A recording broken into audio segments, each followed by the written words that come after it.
Hey folks, how's it going? How's it going? Sorry for the delay. Welcome. Welcome to the stream. How's everyone doing? We're watching Alexandra play round 7 of her tournament in Valencia, Spain. Game just started a couple minutes ago. We'll try to get caught up on the board soon. How's everyone doing? Good morning, good evening, good afternoon to those who celebrate. Hopefully you guys are having a good Friday. Morning.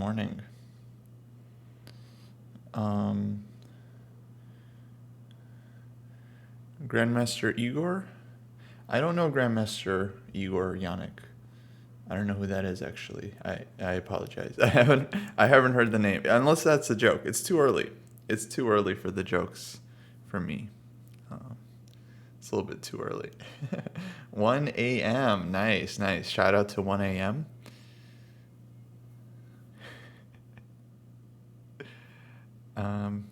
Okay, let's see, one sec. Oh, let's get some move sounds going before we get started.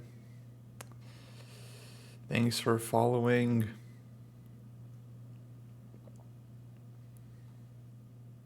Oh, I also need to get the alert boxes up. DM Hokey, thanks for subscribing. I think that coincided with someone following on Alex's channel, because that's not the sound we normally have. I think I heard our sound as well. That's funny. All right.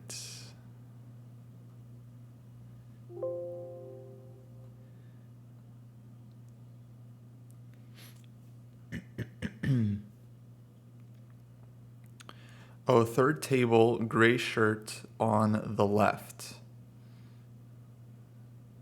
Aha. Yeah, to be honest, I'm not familiar with the player, so I don't recognize him. Pass pawn, thanks for the 37 months. I don't know why they censored your username on the screen. I think it was maybe just too long. We basically have I'll catch you guys up on the game very soon. We have a Jobava London on the board, and nothing too dramatic has happened so far. Alex is starting to spend her time, but I don't think this opening is super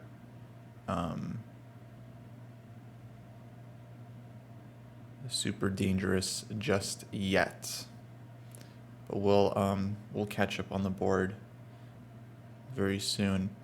The game this morning was very sharp. No, I did not see it. It was it's during my my sleep hours, but I saw that she won. She told me it was pretty crazy. Maybe you guys can tell me more about it if you watched it. I know there was coverage, right? How long has the dojo been following Alexandra? That's a good question. Alex reached out to me a couple of weeks ago. We started doing some lessons, like on calculation. We did a lesson on the King's Indian. So it's a very, very fresh collaboration still. But yeah, this is my first time watching her play OTB. And it's also her first time playing OTB in a while, in like 3 years, I think she said. So she's definitely resting going into the tournament, but so far I think she's done absolutely fine. She has 3 out of 6. She won 3 games playing down. She lost 3 games playing up. So far it's been like huge mismatches, like hundreds of rating points both ways, right? So it's like it's been very tough for either player to try and generate some chances. This might be a bit closer today. Her opponent's FIDE rating is 2139. And their name, by the way, is German Maldonado. I don't know how to pronounce that actually. It's literally like I would say German, but I feel like he doesn't just go by German. So someone can help me with the pronunciation. I would really appreciate that. I can also just call him Maldonado. Accentuation on the A. Oh, so was German correct? German? Or is that hotter or colder? There we go. German. Hotter. Okay, very good. I'll just say Maldonado. I can say Maldonado. So he started with d4. This board is going to be, this is the live board. This is going to be on a 15-minute delay, so this is well behind. But I have her board up, and I can recreate the moves for us to get to the live position. So no huge deal here. But let's catch us up, and then we can start looking at the live board. So d4, knight f6 was played. Not sure the exact move order. We'll see, but essentially white played knight c3, d5, bishop f4. Alex played bishop f5, e3, e6. White played early knight b5 here, knight a6, and oh, actually, I think white played knight b5 first. Knight a6 was played, then e3. Black played c6, so this was the move order. Knight went back to c3. Then Alex had already been spending some time. She played this move, queen a5, which I'm not sure about, but might be okay.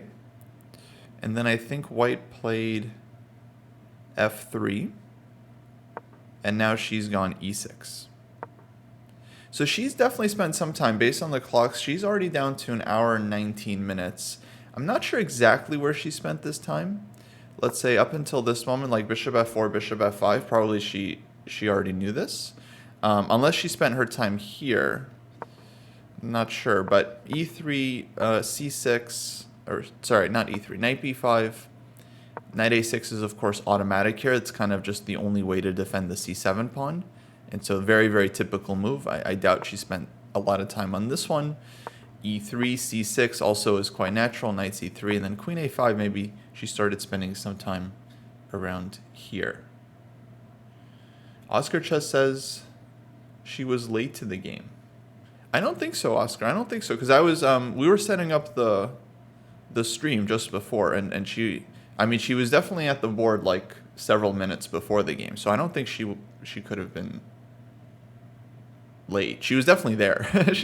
Yeah, I saw them shake hands when the clocks were started. So, what is the point of knight b5 if the knight is just going to get kicked? That's a great question. Oh, you saw it on Amaya's stream. Okay, then you might be right. I wasn't watching the whole time. So, but maybe they shook hands and then she like left, because she was definitely there. I guarantee you, she was there at the start of the round. But maybe she had to go to the bathroom or something. I don't know. Okay. But fair point. Okay, I guess she lost time, but that's useful. So Oscar, you're saying, was she like 10 minutes late, or is it just like a couple minutes, or you're not sure? Clock was already on. Yeah, I understand. So that makes sense. They must have started the game and then she went to walk around or go to the bathroom or something. So 3-5 minutes. Okay, 3-5 minutes is not a big deal. That means she spent about 3 to 5 minutes. Maybe more like, yeah, a solid 5 minutes on the board. Okay, and now white has played g4. And yeah, it feels like she wasn't expecting this move just based on her reaction. She seems a little surprised, but I imagine we're just going to see bishop g6 here. And yeah, definitely a question of whether she's still in her prep. It's really hard to say because this is round 2 of the day. So they didn't have a lot of time to prepare for this one. Also after the first game, like, you just want to go eat and rest. So I'm not sure how ready she is for the Jobava London. It's definitely a very, very popular opening these days. Has to be taken very seriously. But yeah, for the most part, we're going to be more familiar against like e4, d4. These openings are still, I think, very much being explored and getting used to. Paul had a question. Yeah. Sorry, Paul. I think I forgot to answer it. So the point of knight b5 is to force black to commit the knight to a6 instead of a better square. For example, d7 in the future would be a much more centralized square. And yeah, then white argues that black misplaces the knight. And then when you play c6 and knight c3, In many cases, black also wants to play c5 in these positions, and then if that knight was on b8, it would come out to c6. So here, like, the move c6 is perfectly fine for black structure, but in many cases, black just wants to play c5 anyway, so black is kind of going to have to give this tempo back, and white argues that now the knight on b8 is on a worse square. So there definitely is some logic to it. I don't think it's like a total game changer, because many times black just brings the knight back via c7, via e6. So black finds different avenues for this knight, but yeah, it is a very, very typical idea in this opening. Personally, as a King's Indian player, I would play g6 here and put the bishop on g7 and then play for the c5 break. And it's quite common here as well for white to play knight b5, knight a6, and then it's harder for black to get c5 and then knight to c6 here too. But all right, we're going to work on the openings with Alex. During the tournament, you know, of course, it's very hard to learn a bunch of new stuff, but still, I would say you actually do learn a lot during the tournament, just preparing for the game, analyzing the game, and then, yeah.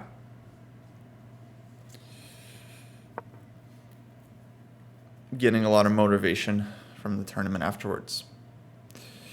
Okay, so bishop g6, h4 on the board, and someone is asking whether black wants to play h6 or h5 here, and that's a very good question, because very common question. I'm honestly not sure in this exact case. The main difference is that with h6, black is giving up more space, and with h5, black is allowing white to play g5 and kick the knight. So Alex went for h5. h6, I think, is playable as well, I would imagine. Usually both are kind of options in the position. Like in similar positions in the Caro-Kann, black can usually play both moves, like in the advanced Caro. But yeah, so h6 would allow white to play h5, and then eventually white always has this g5 break. White probably trades the bishops here. It's a very, very sharp position. I'm not clear at all which one is better for black or for white, like in either case. But both, I think, are quite complicated. But h5 played, g5 played quickly, because yeah, white doesn't want to allow hg. White has no interest in taking and giving up squares, so g5 is a very, very logical push here.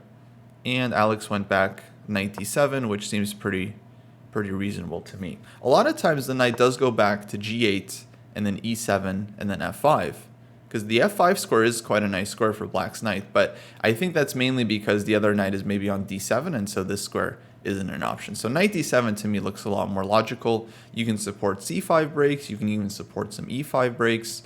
Bishop on e7 doesn't get blocked. So yeah, sharp position. I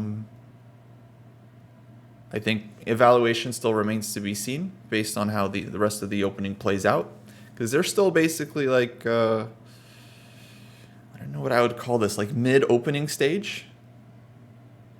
Like, it's not exactly late opening for me, because both kings are still uncastled and lots of pieces are like undeveloped. So it still very much feels like the opening stage.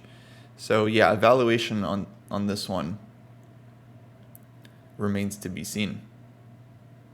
So far, white is playing pretty quickly, yeah, but I would say all of his moves have been very, very thematic for this opening. Knight b5, f3, g4, h4, g5. This is very, very typical stuff. But now he is actually thinking here. And my guess is that he is experienced in these positions, so he's played this kind of structure before, but he might not know this exact position, what Stockfish says is the best move for white. And that's not an invitation, folks, to start posting, oh, Stockfish says this move, by the way. No. It's not an invitation, right? You know, we're trying to watch. I think it's more fun to watch the game without an engine, right? And to only consult it when you're just truly, truly very, very confused, you know, about what's happening. But otherwise, it's more fun to kind of like see it along with the players. Doctors wants to play queen d3. Thank you. Thank you, Felix, for that. Very good. So yeah, there is Anna Maya next to AlexandraChess, by the way. She's also streaming. And then in the back, I don't know if you guys can see it because the view's a little small, but you got Pepe Cuenca. He's playing there as well. Grandmaster, very popular Spanish commentator. Okay, looks like we have a move a3. a3 feels thematic. It's stopping bishop b4. It's kind of playing a little bit against the queen on a5, knight on a6, right? It takes one square away from like potentially like 3 pieces that can use this square. But the drawback of a3 is that it is a hook for the future, you know, because many times white wants to castle queenside in this position, and if they do, now immediately they have to worry about bishop takes a3 sacrifices. They got to worry about b5, b4 ideas. So yeah, it's a big move. It's a big move. It makes me wonder if white wants to castle kingside, but castling kingside isn't exactly going to be safe either. So yeah, it's going to be a very sharp game. But I don't think that's necessarily a bad thing for us. I think Alex is a pretty sharp tactical player, and I think in a dynamic game she has very, very reasonable chances. Yeah, so the clocks on the screen, guys, they're going to be following the DGT board that they're playing with, which is actually 15 minutes delayed. We're just following the live board, like on video. So yeah, unfortunately the clocks aren't going to be accurate, but I'll try to keep you guys up to date. Right now, white has 1 hour and 28 minutes, and Alex is about 1 hour and 14 from what I can see. Her queen on a5 is kind of blocking the clock for me, but yeah, a little bit less time for Alex, but nothing to be worried about so far, because it's a complex position, and if you're out of book at this point, which I imagine both players probably are, you need to spend your time here, because it's you have a lot of choices, and it's not clear what to play. But not too much time. Not too much time, because it's at a certain point you just have to make decisions and go. Like bishop is probably going to e7, and you got to figure out where to put the king. King can maybe go queenside. It often does in this case, where it's not totally unsafe. There's a lot of pieces around, but I'm not totally sure that it can't go kingside as well.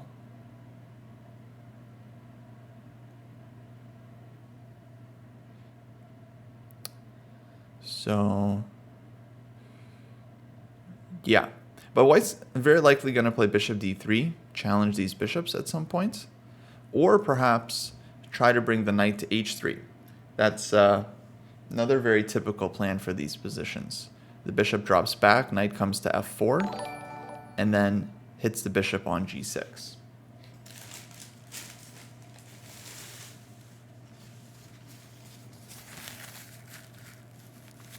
Excuse me.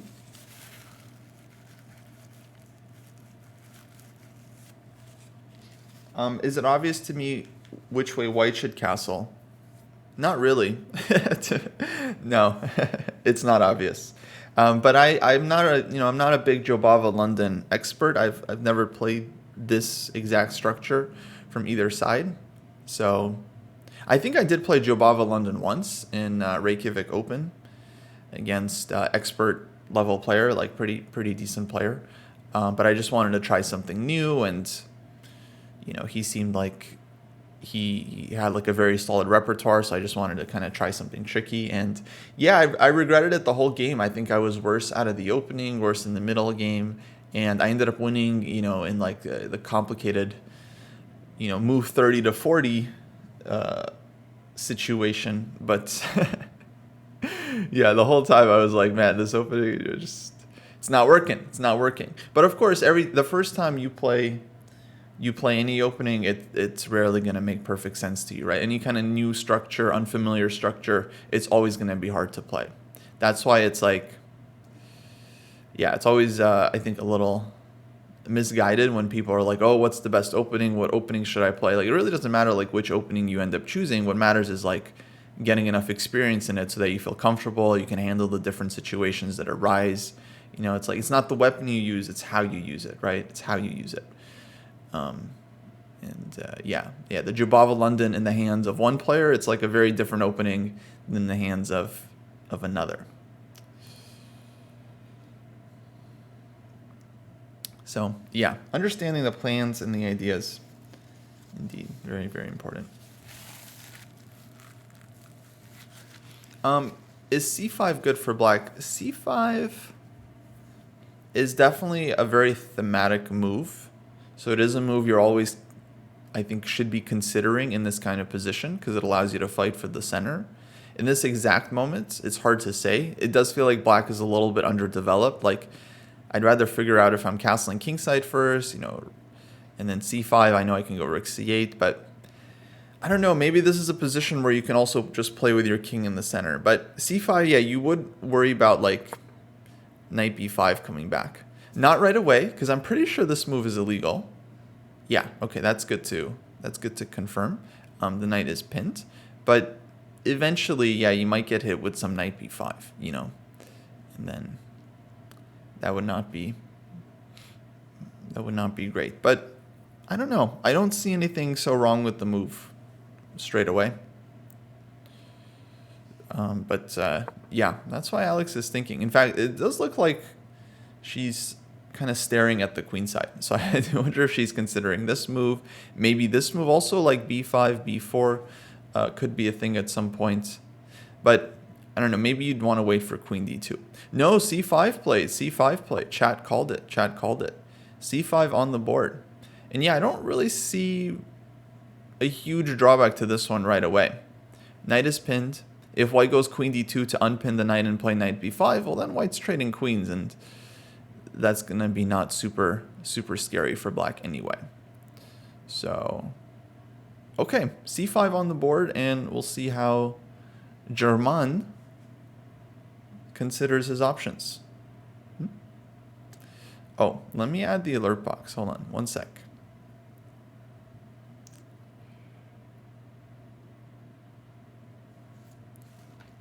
Copy, paste. There we go.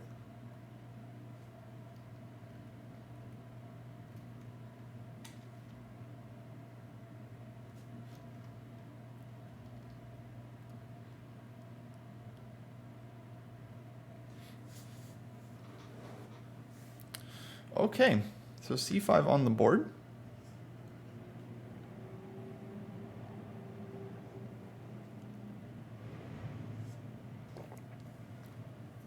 Oh, I got a new shirt, by the way, folks. Got a new shirt. It's a French shirt for the Grand Chess Tour. Man, I gotta really stand up. It says Ishek, Shak, Chess. I don't know what it means, but it's it's French.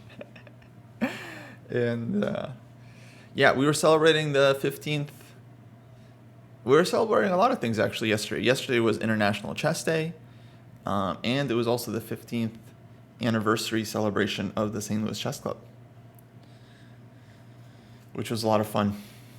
They had a lot. It was like an in-person fair.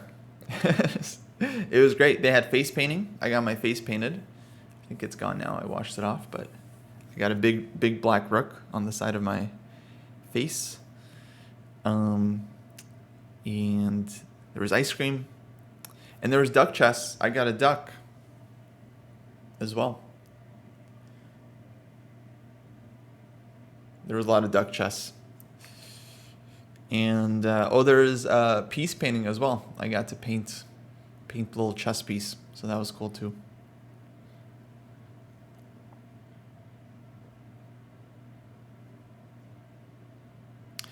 Yeah, Ishek, I think, is the French word for chess. Yeah, OTB duck chess, exactly, because you need a duck for OTB. So this little guy, they did a really good job with it. You know, it's like it's like a rubber ducky. It's like it floats, you know, like a classic rubber duck, and then it fits perfectly like on a square.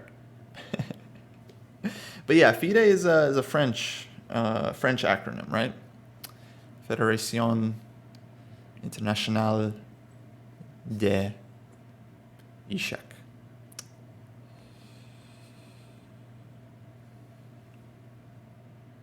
Oh, we have a move, huh? Bishop b5, I think, played. So white exploits the b5 square in a different way.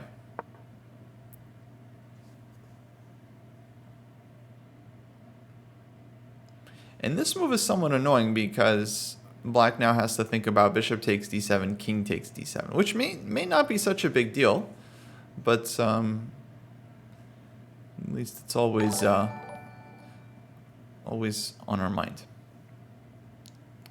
Is FIDE based in Switzerland? Yeah, I think that's where their offices are.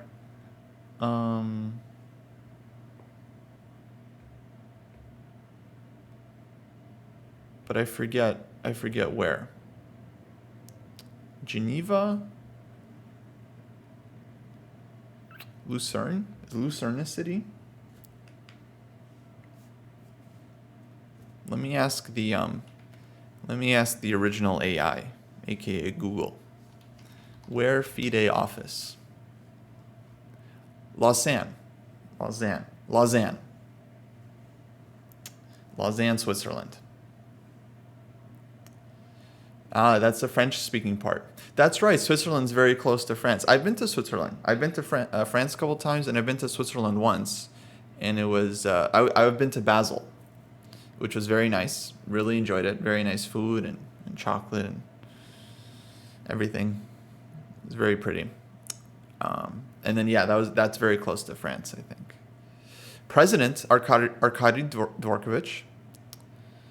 You guys want to know the FIDE positions? President Arkady Dvorkovich.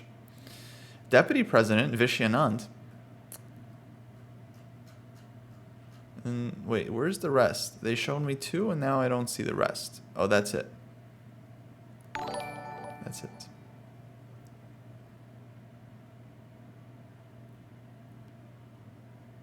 Yeah, bishop b5 played, and now Alex is thinking she's down under an hour and 10 minutes. But yeah, it's a complicated position, so it's time to start thinking. Right, her ratings here I believe are FIDE 1859, 2139 for the opponent. Yeah, I'm honestly not sure, guys, if this is a threat. This is definitely what I would be thinking about. Like, do I need to think about rook d8 here, or can I just go bishop e7, rook c8? Like, rook c8 to me would be the most principled move. Like, I don't care what white is doing. I just want to improve my rook. I'm threatening now to take and take here, possibly, in some cases. Even there, actually, bishop d2. Oh, bishop d2, rook e3 check, king. Okay, I don't know. I don't know if rook takes e3 is a threat. Who knows? But, you know, it's the move I want to make, right? It's the move I want to make in the position. But then, of course, we have to think about takes. But I don't see the huge danger here. If we just put it on the board. Again, I don't know these positions. So maybe we just get cracked with e4, dc, like, who knows, really. But, I don't know. First instinct is like bishop e7, rook d8, king drops back, and feels like maybe black can fight. But it's really not obvious to me. Really not obvious. Rook d8 might be a move as well. If we're concerned, we can do this one.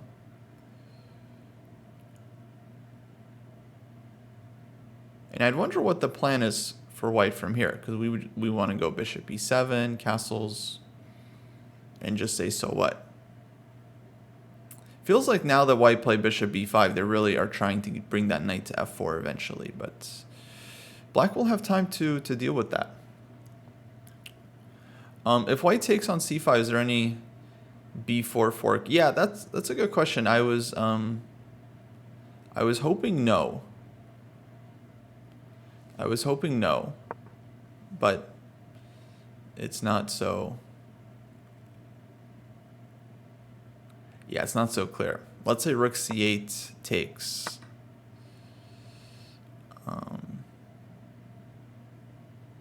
Bishop takes. See ya, Felix. Thanks. B4. Normally it would just be like knight b4 takes, bishop, you know, it'd just be brutal. But the rook on the a file actually makes this very annoying for black. But let's say this way, right? And then this. And then probably we're winning back the piece here. Or something. There's knight e2. But this would be very complicated. This would be extremely like unclear. Takes, let's say, takes. Can't go queen d2 because of the rook, right? So king has to go somewhere. And then there's like bishop takes c2. So here black is down in exchange, but it's now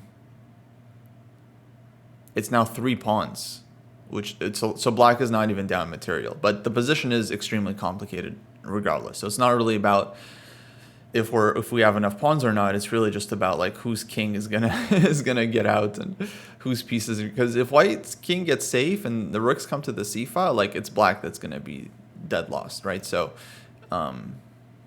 basically I have no idea at this point about all these complications. It's very, very sharp though.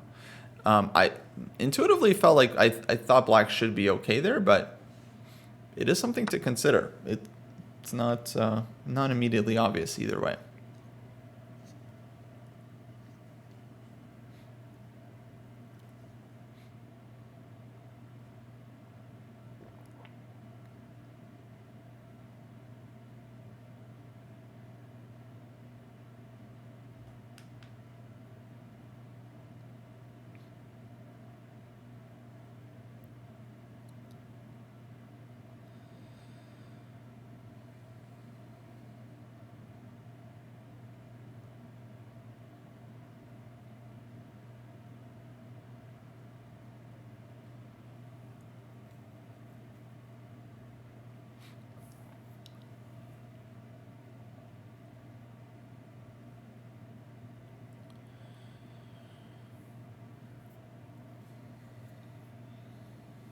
Oh, I lost the chat.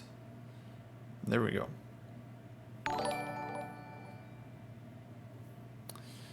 Concepts of king safety are very strange in this position. Yeah, I mean, yeah, that's the thing about these dynamic positions. It's like you have to work a lot to try to figure them out. You can't really just rely on classic knowledge. You know, like when you play like Queen's Gambit Declined, Rui Lopez, like your king is just castled kingside.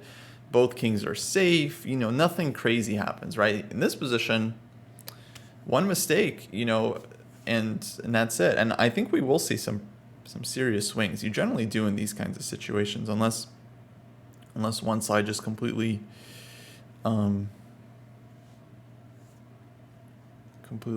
blunders it away. Rook state's not on the board. It's still black to move in this position here. And, yeah. Oh, we're about to get a move. Queen d8. Okay, queen d8 doesn't feel right, of course, because we're undeveloping the queen. So I'm wondering why Alex thought she had to play this one. There is some good news, folks. The good news is that we can now see the clocks very clearly. And we can see that Alex has an hour and 1 minute left, 30 seconds. Time control is 90 plus 30. No second time control, 30-second increment. We are down on the clock quite a bit now, like 25 minutes. But it's a very sharp position, and we still have an hour, so that's still a lot of time. So queen d8 obviously dealing with the threat of bishop takes d7. Yeah, but I guess my question is why queen d8 and not rook d8, right? If we're worried about this one.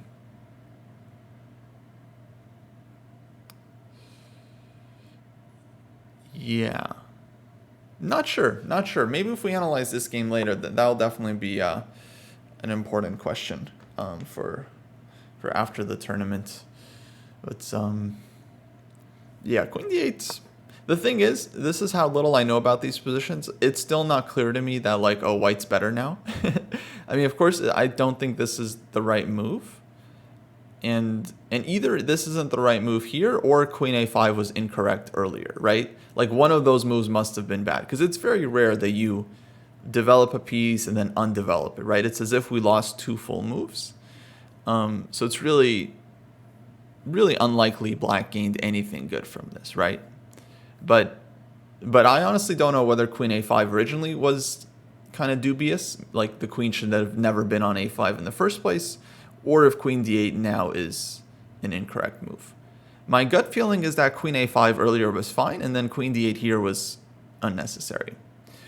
That said, I still don't feel like white's position is that amazing. Yeah, possibly she was worried about b4. Maybe this dc5 thing, you know, concerned her. Actually, that's a very reasonable theory, I would say. That she saw dc5 coming and then b4, and then she wasn't ready to just sacrifice a piece. And to be fair, I mean, I wasn't totally, like, it's not my game, so I was like, yeah, rook c8, you know, whatever takes, bishop takes, things should work out, b4, and I'm like, yeah, you know, like, whatever. I'm sure this will be fine. We're, you know, hitting this guy. So yeah, this line is by no means easy to understand or evaluate. So from this point of view, I can definitely understand queen d8. Like if you believe that dc5 is about to win a full pawn, I mean, you can't allow dc5 and then b4. Then we're just down a pawn for nothing, right? So I think maybe that's why she went queen d8. And honestly, with that logic, it's really not that bad of a move to me. Because both sides have lost time. White played knight b5, knight a6. Black played c6, c5. White made a lot of moves like pushing on the king side, like g4, g5. So, you know, there are other commentators. I won't name names, but, you know, they work with me on ChessDojoLive's channel. And they're senseis and title players. So I won't name names. But, you know, they see one loss of a tempo and they're like, oh, game over. Someone lost the tempo. Just stop the clocks. Stop the clocks. My heart can't handle. Someone lost the tempo. Stop the clocks, you know. But chess is a concrete game. Sometimes, you know, you're giving up a tempo. Both sides are giving up tempo. Like, it's still a sharp position. And if white doesn't have a direct way to exploit it, then things can still work out. So, you know, I don't think giving up a tempo is always, it's not ideal. Obviously, it's not the end of the world, right? It's a spectrum. It's a continuum.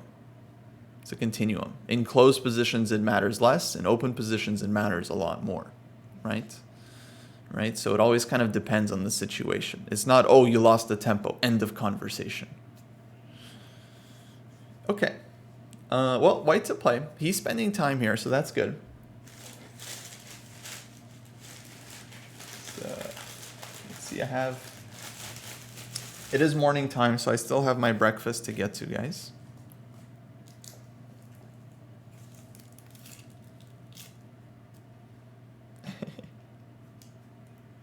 The tempo fiend. There's 2 tempo fiends, in fact. That's the funny thing. They're both tempo fiends.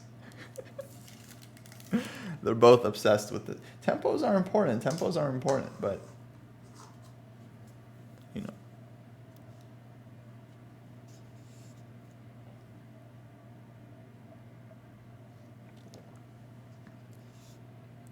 They're not insane.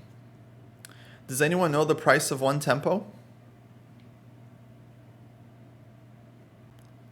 How much does one tempo usually go for? Anyone know? Trivia, chess trivia. How much does a tempo typically cost?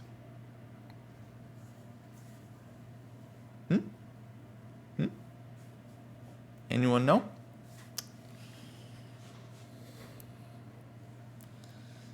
Who's up to date on their Soviet chess school? 1/3 of a pawn. Very good, Nightmare. Very good. Exactly. Yeah, that's kind of the classic logic, right? A pawn is worth 3 tempi, therefore a tempo is worth about 1/3 of a pawn. Very good. You guys didn't think about it like that, huh? But yeah, but that's just a rule of thumb. That's just a rule of thumb. That's a general guideline. In open positions, one tempo could be the difference between +10 and +0. Is worth a little bit more than one pawn. In closed positions, it could literally be worth 0.00. Like, you can pass the move to the opponent, literally do nothing, and the evaluation doesn't change. Or like move back and forth, and the evaluation is exactly the same. So it really does depend on the position. But okay, if you want like a rule of thumb, like a starting point, about a third of a pawn. Exactly. Folks, if you look at your screens, you can see fellow streamer Hannah checking out Anna Maya's game. There's a couple streamers at this tournament. We got Alex, Anna Maya, Hannah Sacy, Lily. Pepe Cuenca's there, although I don't think he's filming his games. He's just playing the tournament like, typical chess player. Doesn't bring tripod, camera, streaming equipment. Just shows up with a pen, hopefully. Is c4 ever an option? It could be. I wouldn't be totally shocked by c4. Generally, though, you would need a very specific reason to play this move, because white's probably just going to take on d7. If you go c4, like white will trade the bishop off, and play from there. So white's not super worried about the bishop. The bishop can always be traded off. The question is if c4, we're giving up a lot of our pressure, right? Because the pressure against d4 is very important here. If there wasn't this pressure here, white would be playing e4 soon and blasting things open in the center. And that could be very scary. But with the c-pawn here, it makes it very hard for white to play e4, because then black can take, and let's say queen takes, black gets squares for the pieces. I don't know if you can really get away with this right away, but here black gets centered counterplay, central counterplay. Queen b6 maybe. I don't know. Who knows? This could be an option too. In fact, this doesn't look like so horrible for white. Maybe black shouldn't take on d4, but it still makes it a little bit trickier for white to push. Okay, looks like we have a move. Knight h3 played, which is very thematic for this kind of position. Sometimes knight moves in via e2 as well, but I don't think there's anything wrong with knight h3. Queen can use the e2 square, for example. But from here, the plan is definitely to maneuver the bishop to g3 and then bring the knight to f4. Now that's become extremely clear. Or it could be bishop h2, because on bishop g3, let's say black makes some move here. Let's say we keep making moves. Takes here. There's always bishop d6 at the end and creating this pin. That said, there's still dc5. So these positions are very, very complicated. Okay, knight c7 played. So Alex, I'm glad played this one pretty quickly. And it makes a lot of sense. It's challenging the bishop on b5. And yeah, now there's questions here. Number one, like knight b5 might not even be something black wants to allow. But maybe it is. Maybe we are threatening. Let's say bishop drops back, takes. Can we do this? No, this is super annoying, right? Rook c8, white can just take on a7. Or give knight d6 check. Knight d6 is also going to be very unpleasant here. Takes, and then this dark-scored bishop is all up in our business. Real wooden shield. So the good news is that black can still go a6 and kick the bishop away. But feels like white actually played bishop e2 here pretty quickly. So he seems to know what he's doing. He brings the bishop back, not wanting to trade it away. That makes sense. I mean, the bishop is good. And now white can argue that black's knights are a little bit funny here. And white still wants to go bishop g3, knight f4, and hit the bishop on g6. So still some questions here for black.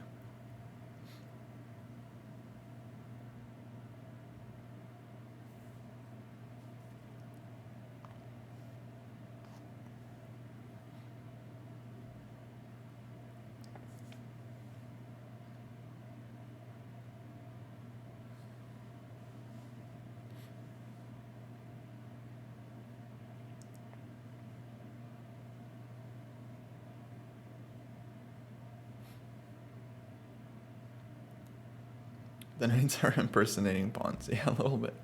A little bit. Okay, how to develop from here? Because now white wants bishop g3, knight f4. Queen a5 is a novelty according to chess.com's database.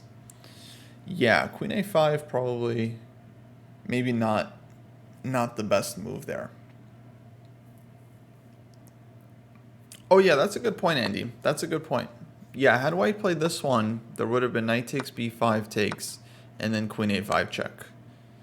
That's exactly right. Forcing the knight to go back, but then this isn't a problem, and yeah, then this is like totally fine for black. Even though the queen goes back to a5, okay, white also lost time, so don't make me get the tempo speech out again, okay, guys?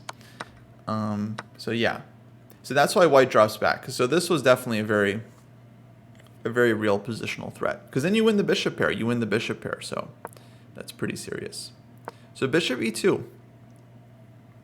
Now black to play. If we just do normal, like let's say bishop e7, bishop g3, castles, knight f4. This is the big question for black, like how to deal with this thing.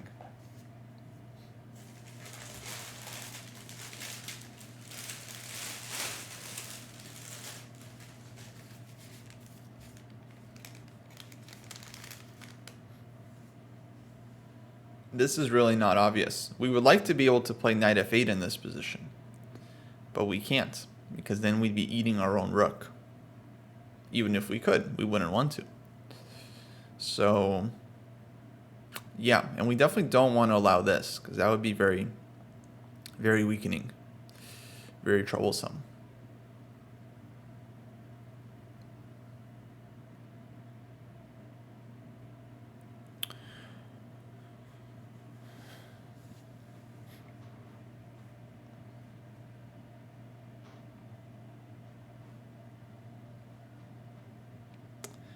Yeah, so if there's no easy move here, which there doesn't appear to be because the h-pawn is also hanging, right?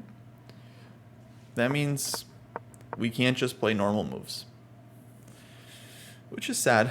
Sad. Normally you want to just be able to play normal moves, you know?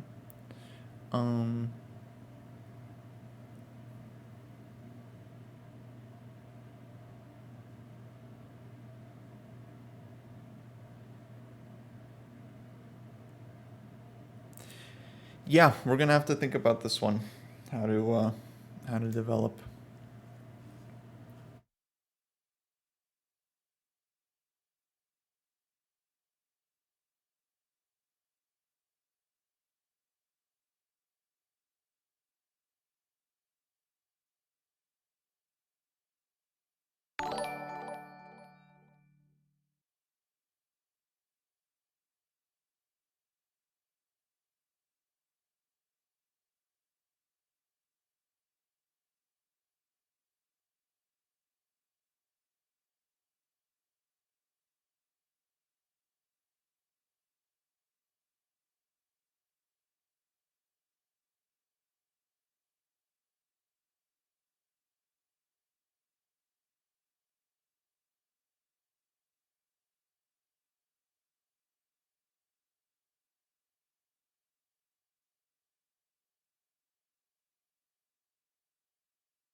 We just started, Charlie. We just started. But good to see you. Good to see you. You know, we just did a couple lessons. We haven't set out like a official coaching plan or anything like that. But who knows? I mean, so far I think the collab has been going well, and I'm definitely rooting for Alex. I feel like she's very serious about her chess and wants to improve. So I'm super interested in helping her.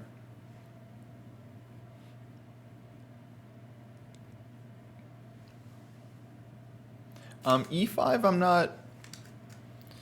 not sure about. What would be the plan after DE, right? Because then D5 is also going to be weak.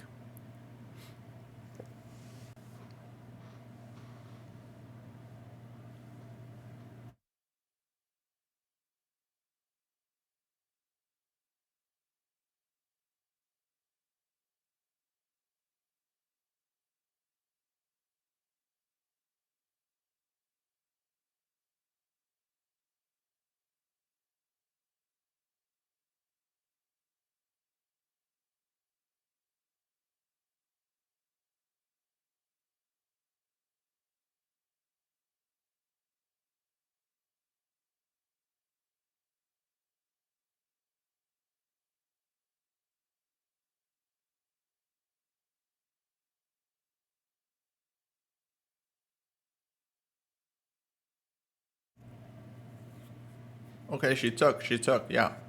And now CD. Bishop E7 is logical, but I was just explaining that the problem with this one is that if white goes, let's say, drops back, or let's say drops back here, castles, and then goes knight f4. This is the issue that black is dealing with.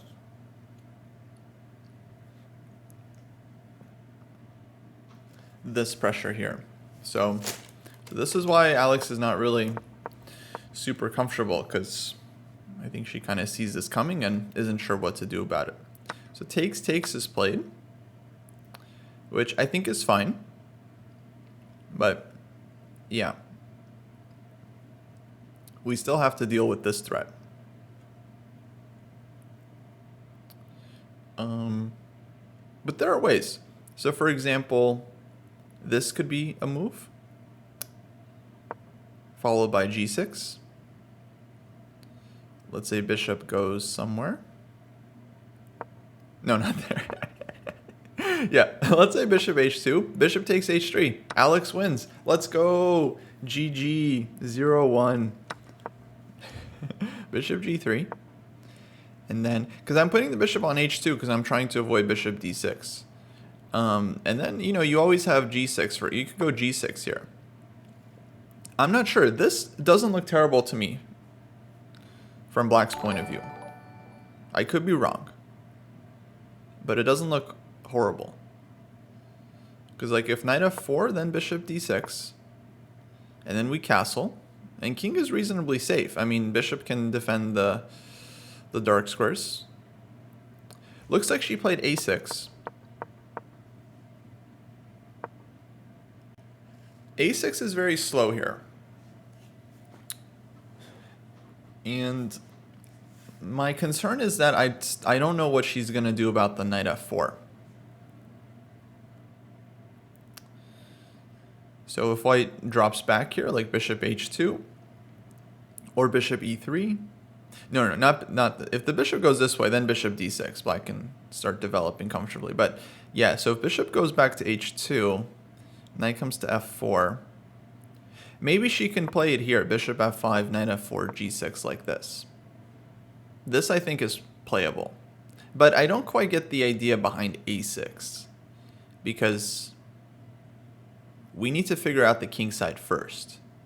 Like b5, b4, this counterplay, this we can do later, or like maybe when white has committed the king. But for the moment, I think like finishing development is more important than doing any kind of b5 thing.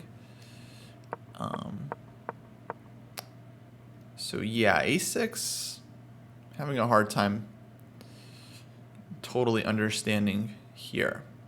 But I am happy that she played it relatively quickly, because Alex definitely has had a tendency to spend a lot of time when she doesn't know what to do. And in this kind of position, if we run into time trouble, like it's going to be really, really tough. So at a certain point, you have to just kind of make a decision. You can't just You can't just like think for 20 minutes, make a move, think for another 20 minutes, you're just gonna run out of time. So a6, it's probably a better move than just sitting and doing nothing for 10 minutes, and then playing like bishop e7 or something like that. So in terms of the time usage, we're doing okay. Hour and 15 for white, 54 minutes for black. Now he's gonna have to figure out what to play here. Queen d2 is very logical.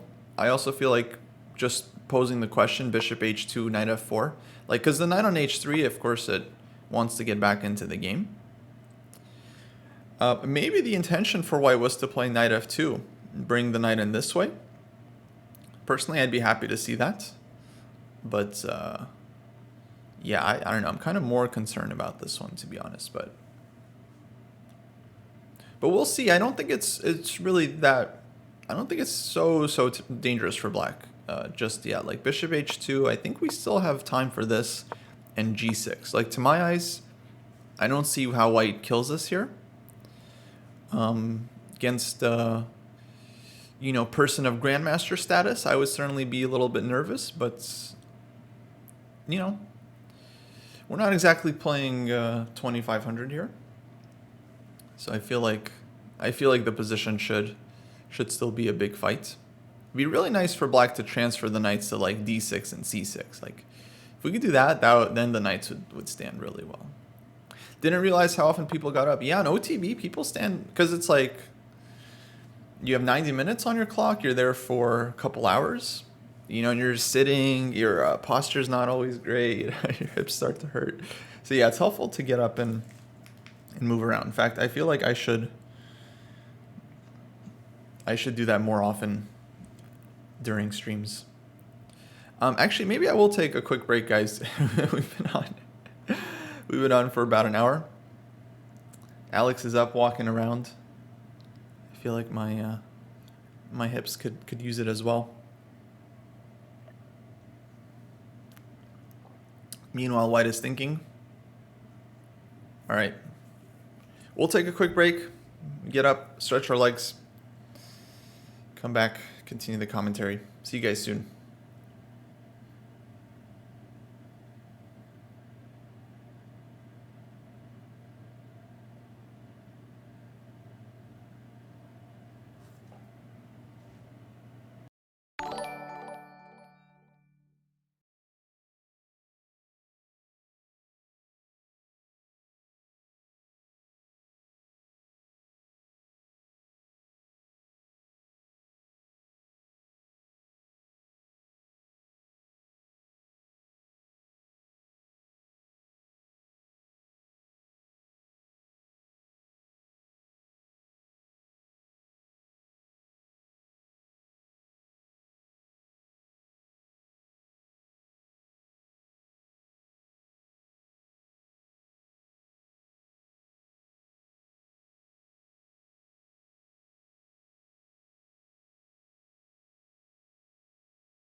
Alrighty, we're back. What happened? What happened?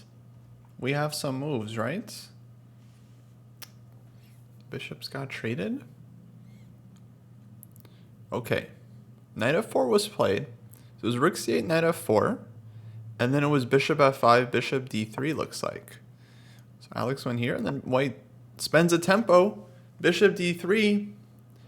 Call the tempo police. Did you guys call the tempo police? Bishop d3, white lost the tempo. Did they stop the clocks? I think you're supposed to stop the clocks. Call the tempo police. White lost the tempo. Oh, you did? Okay, good. Good. Because that pays the tempo back that Alex gave up earlier. All right, bishop d3 takes was played. Queen takes. And now, I think it's Alex to play in this position. Oh, that's true. We also lost a tempo with bishop f5, didn't we? That's a good point. That's a good point. Okay, now we have this situation. This is tricky, actually. I can see why white played bishop d3. This, I feel like, might have been a very strong move, in fact, because after takes, white would like to go g6 here and start to target the structure. And if we play g6, you guys have probably already been thinking about this, we're just going to get popped. This is going to be really, really dangerous. I'm not sure if it's immediately losing, but I would be super, super scared here as black, because the king looks very, very unsafe. Yeah, maybe white just castles, like rook e1 next. I mean, I would try to defend. But this would be very concerning. I don't know. Maybe with this queen e8, it's not like super, super obvious that white is doing well here, but I would be very, very scared. Just like simple, like castles, queen e8, even bringing the queen back, and then like rook comes to e8, f4, f5. It feels very, very dangerous. Like the king has no safe haven here. It's very hard to escape to a comfortable spot, and white's attack is just looming. So g6, yeah, it's a really tough move to play here for black, I would think. But otherwise, white is playing g6, and that's going to be an issue. Maybe bishop d6 here is the next move to consider. I feel like with bishop d6, you can at least target the bishop on g3.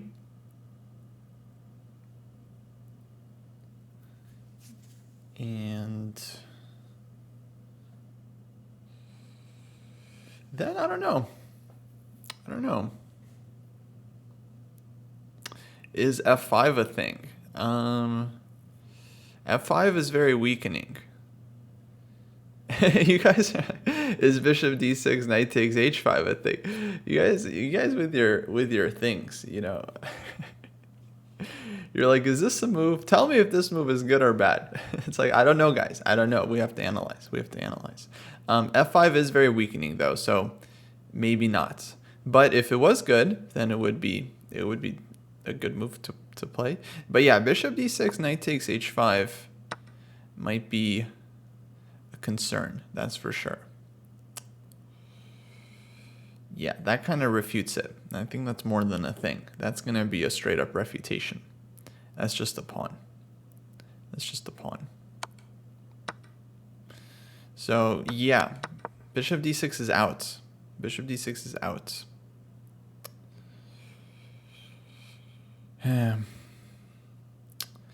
But then what?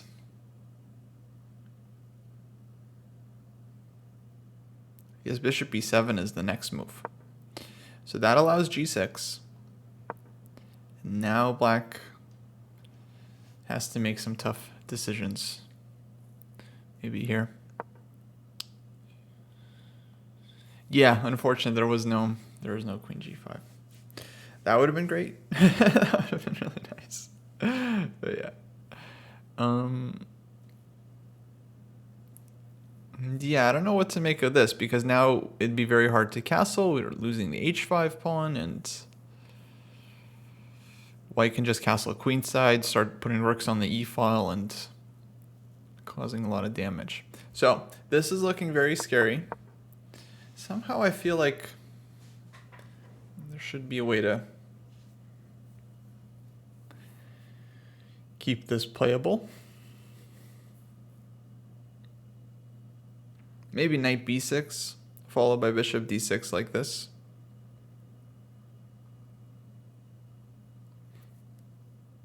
And then knight can come to c4.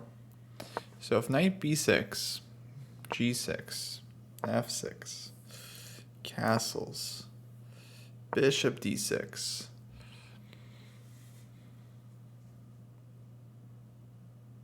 yeah, it doesn't feel like it's gonna work. It doesn't feel like we're gonna really get anywhere in time here. So that's not really an option. How about instead of bishop f5, bishop d6? Yeah, I think knight h5 is still actually an issue, unfortunately. So I think it kind of stems from this a6 move, right? Like, we definitely had time to play this in g6 earlier. I don't know how much of a difference that would have made, but let's say here, here, and this. Then white's not in time to get all this going. Like, let's say here, we take it, we go bishop g7, and then either we castle, or if bishop d6, you know, we can do this one. And then king gets to g7, and then once the king gets to g7, I think black is actually reasonably safe. It's not the easiest position to play. White will still have ideas like f4 and bringing the knight to the e5 square, but yeah, that I think is still playable. So my feeling is our issues really started taking off with this move, and yeah, now, yeah, then we played rook c8. And I think Alex just didn't anticipate that this was going to be a problem, which is hard to do. Like, you don't really expect your opponent to play bishop d3 and just lose a tempo, but it's very logical from white's point of view now that we see queen d3 on the board. And looks like she played g6, and honestly, I don't hate it, because like this isn't immediately, it's not obviously winning for white. And then if he doesn't take, so he's going to spend a lot of time considering it, of course. If he doesn't take, then black's position might end up okay. If we can get bishop g7 and castles in, you know, we'll be quite all right. And then if he does take, I don't think things are actually that clear there. So yeah, he's in full, he's calculating 100%, because this is a very, very clear candidate for a sacrifice. And intuitively, I felt like it should be quite reasonable for white, but it's not. It's really not that easy. So we were looking at knight takes g6 earlier. Queen takes, king e7. And then here, white would have to come up with a very strong move, because queen e8 is coming. And black can try to fight back a little bit and get the king to d8. So this is where white would need a move.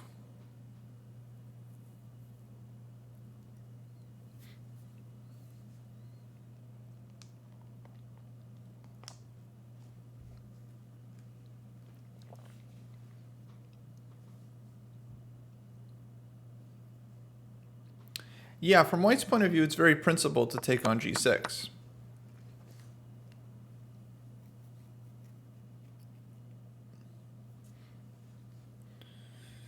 Yeah.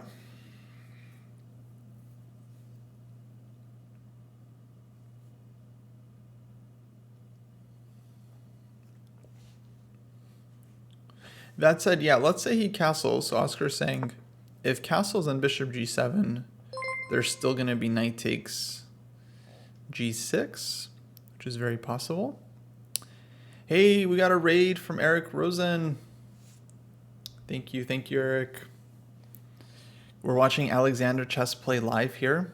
Actually streaming on both channels, Dojo and AlexandraChess. In fact, let me.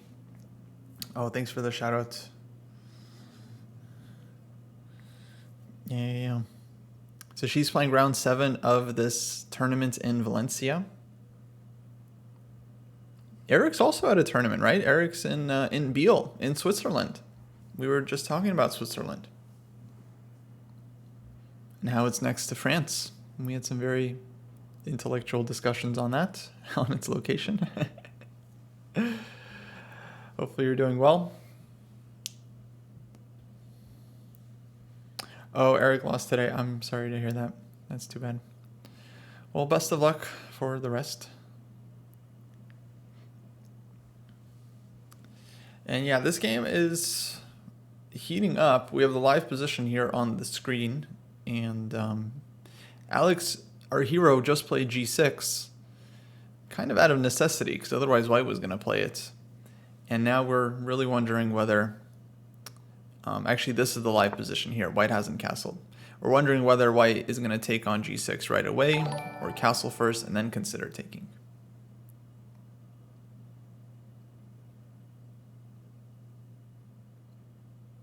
Dang, 14-year-old I am. 24-36. That is strong. That is strong.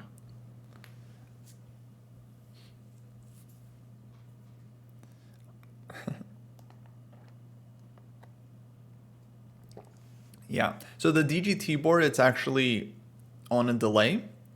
I'm following the live position from the camera. Let me give you guys a link to the game if you want to follow it, and I'll pin it for the Dojo chat. I think they already did something similar for Alexander's chat. Is that Anamaya in the background? It is. Actually, there's a bunch of streamers at this tournament. There's Anamaya, Hannah's there, Lily Kridzy's there. So, yeah, a lot of players at this event. Vampire Chicken spoke with Eric Rosen. Nice. Nice. I know them. Okay, White's still thinking here. Alex is playing German Maldonado here, who is 2139 FIDE from Spain. She's on 3 out of 6, so she's won 3 games playing down, lost 3 games playing up. The typical Swiss system, roller coaster. And yeah, now, the pressure's on, right? You're on the DGT board. It's on camera. It's not easy to just take on g6. But of course, this is what White is kind of building up for.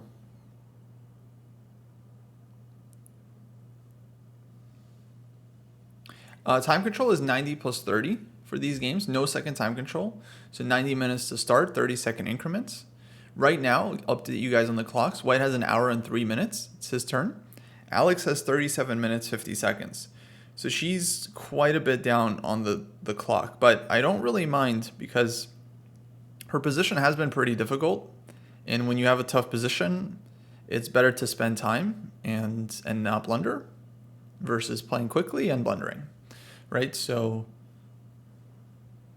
it's not an ideal situation in terms of the clock, but the thing is, I feel like, the game is going to get very critical here soon. And if she's able to castle or develop in a couple moves, then the position simplifies a lot and she can start making faster moves. But if White takes on g6 here, of course, the game is going to get tremendously complicated and things will be decided basically in the next couple moves. I don't know which way, but they'll be decided. Castling kingside is good for black, right? If black is given time to go bishop g7 and castles, then yes, I think black would definitely want to do that. The problem is White is looking to sacrifice on g6 here at some moment, either right away, or perhaps we were thinking about castles first, bishop g7, and then knight takes here. So this one, I'm not sure what's going on here. Queen takes, king f8.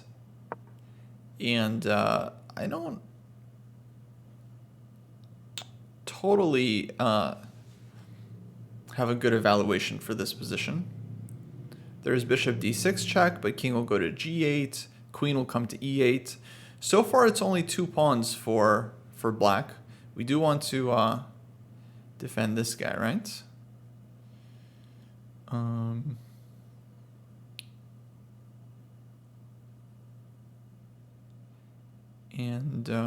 Yeah, to continue the line, let's give check and takes, right? Because then white can take here and even take on d5. But let's take with the queen. Queen takes e6 check. Let's go king f8. There's no knight takes d5, right? Because we've got the queen takes c2 mate.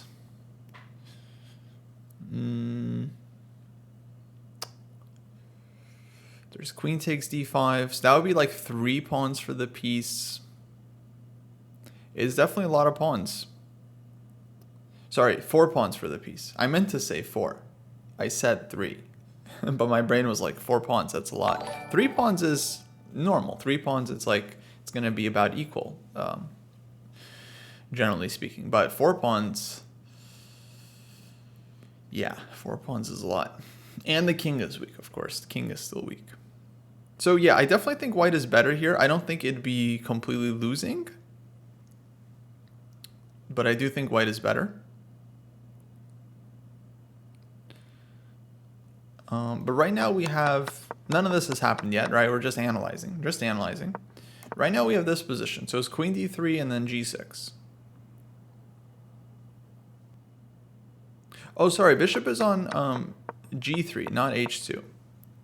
Excuse me, guys. Excuse me. So it was here.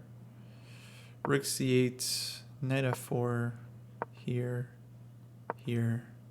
takes, take. Because this is very important. Earlier we were looking at bishop d6, which doesn't work because of knight takes h5.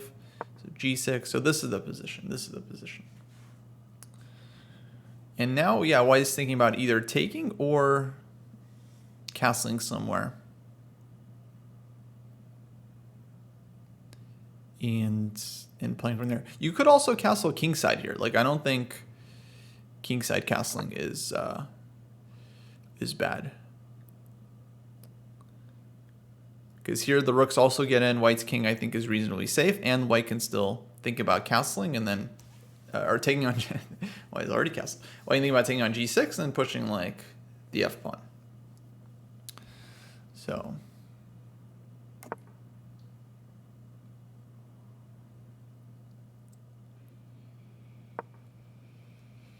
castling here also quite reasonable. So I would say 3 candidate moves. Castles kingside, castles queenside, and knight takes g6, double exclam. Those are the 3 options.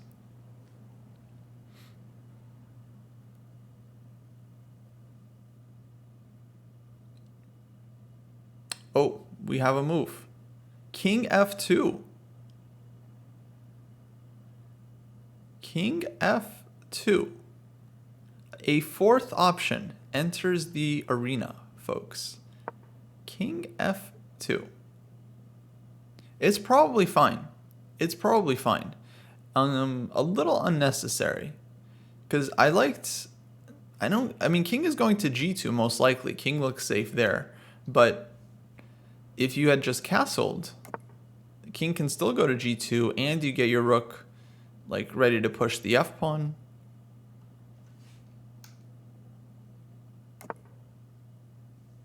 Yeah, I'm a little confused by king f2. Well, bishop d6, I think the problem still knight takes h5. That's going to be the issue here still.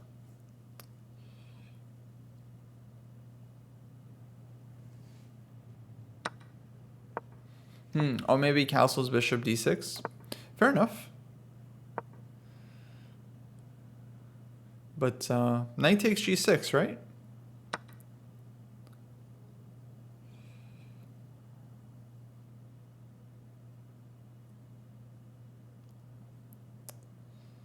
So if takes, of course, we win this one.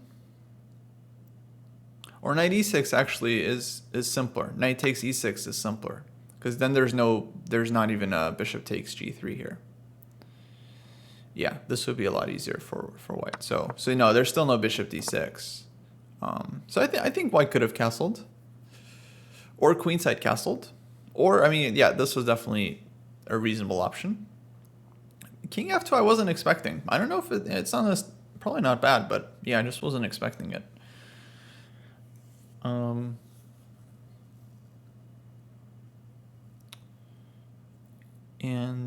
Yeah, I mean, clearly he didn't want to commit to the p sack because knight takes g6 wasn't clearly winning, at least not to my eyes.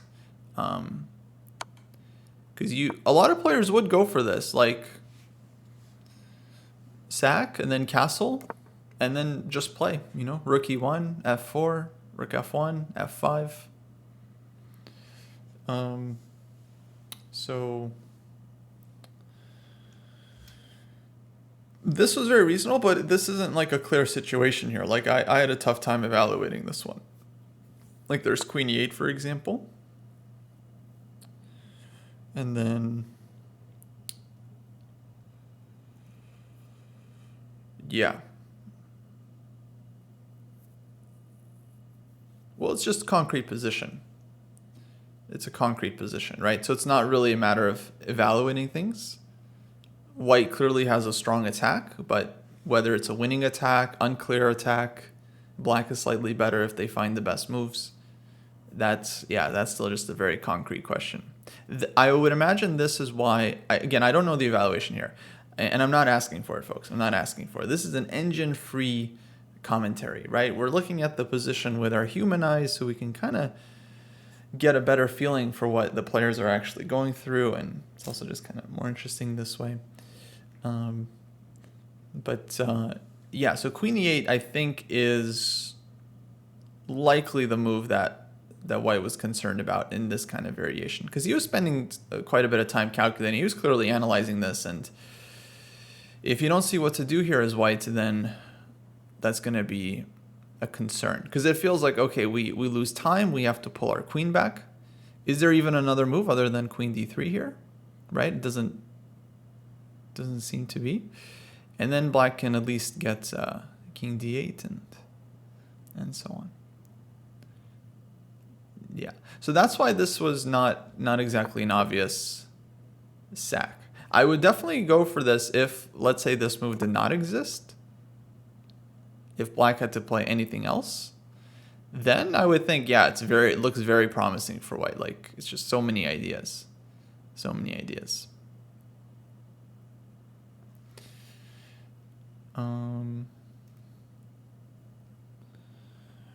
Okay, so king f2 on the board.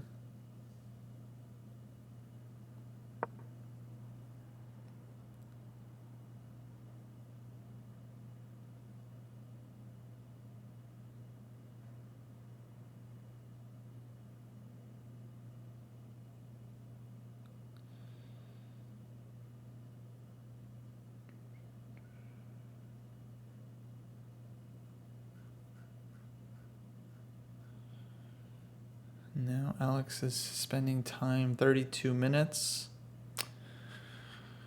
So yeah, we can move the bishop here, but we have to make sure we don't allow the sack.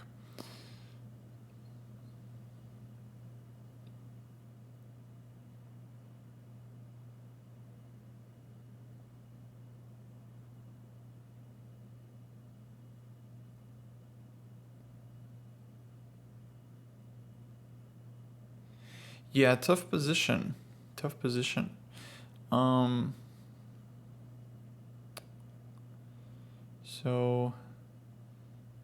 there's this move. There's this move. So bishop d6 here, knight takes h5, right? And we're just losing a pawn.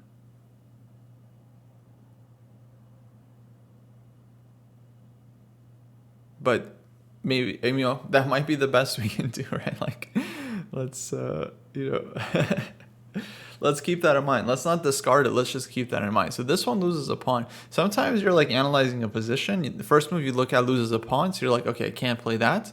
But then everything else ends up losing like way worse, right? You already discarded the first option and you don't realize that that might have actually been your... Because this position...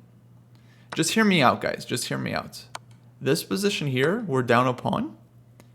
Here, I don't think black loses like immediately. Because we have this like knight b5 thing and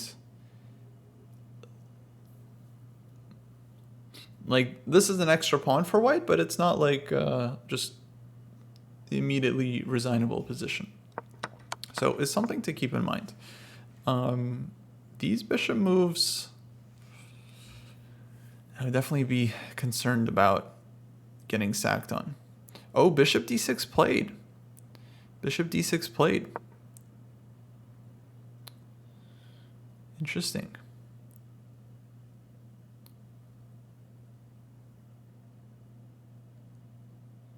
So I think she knows what she's doing here. I think she's purposefully sacrificing the pawn.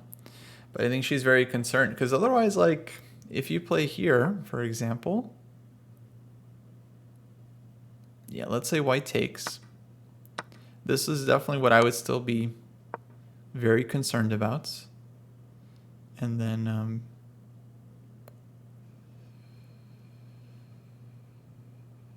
yeah, bishop c7 is still a thing. Let's say this one. Queen takes e6. Uh-oh. He took on h5, but Alex seemed a little surprised by it. Oh no. She's not happy to see this one. I don't think she's happy, but that's because I was thinking this might be a reasonable move just to not fall into that super crazy attack. I don't know for sure, but I thought this move is actually reasonable. But based on her reaction, yeah, I don't think she saw knight takes h5, which is not good. That's not great. Of course, we wanted to anticipate this one. So in her mind, because the psychology here is very important. In her mind, she's like, uh-oh, I blundered a pawn. And that's bad. It's like panic is setting in. But a better mindset would be like, I'm sacrificing the pawn so that I have like a playable position. And then you can look forward to the future with confidence. But yeah, kind of depends on whether you saw it coming or not.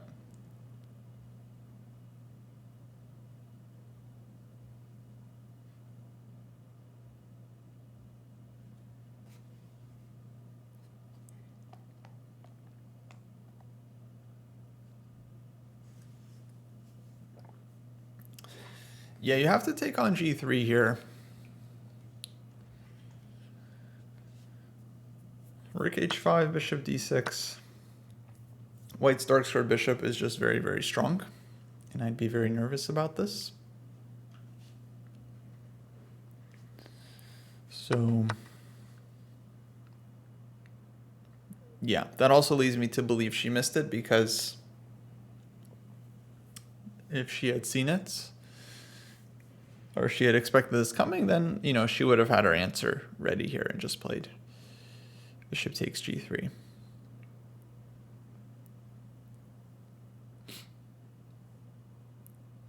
So I don't know. But it was a tough choice. Clearly she was okay with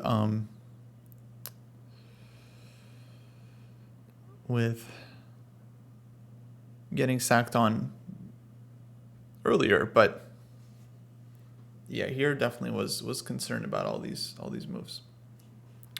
Okay, bishop takes g3 on the board, knight takes g3 played.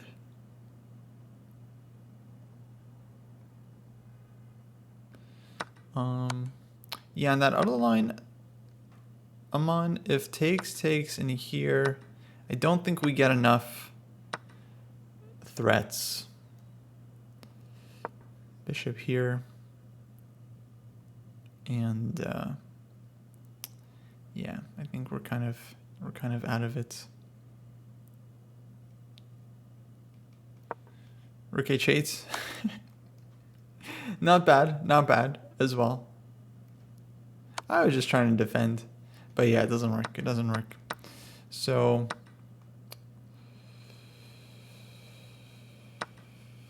takes on the board.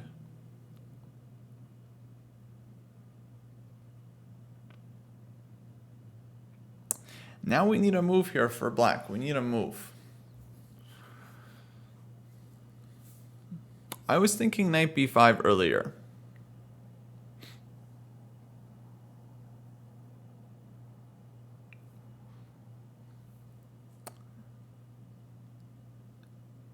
But knight b5, white can simply take, go c3.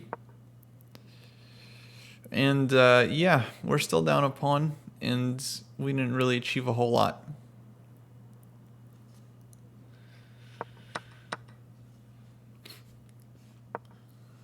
Aman, you're obsessed with this rook takes h4. Unfortunately here it's just a one move threat, you know. White has a lot of ways to defend against it.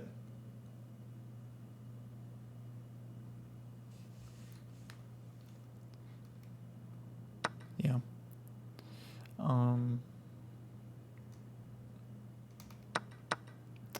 So what else? What else? We really would love to bring the knight to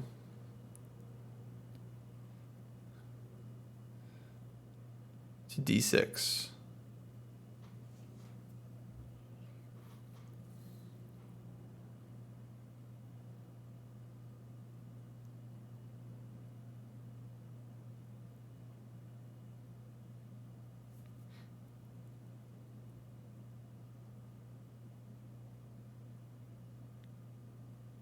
Yeah, so there's a couple options. There's this one back here. There's this one here. Ideally, maybe we get both knights. If we had a knight on f5, then I would feel like black can at least fight. Rook c4, so on.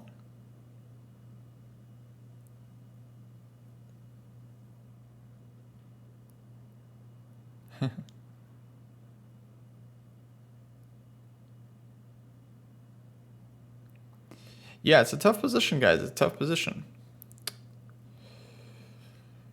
But what to do? Got to make moves. Ooh, 25 minutes for Alex. Okay, now the clock is starting to dwindle, and we really gotta get a move on.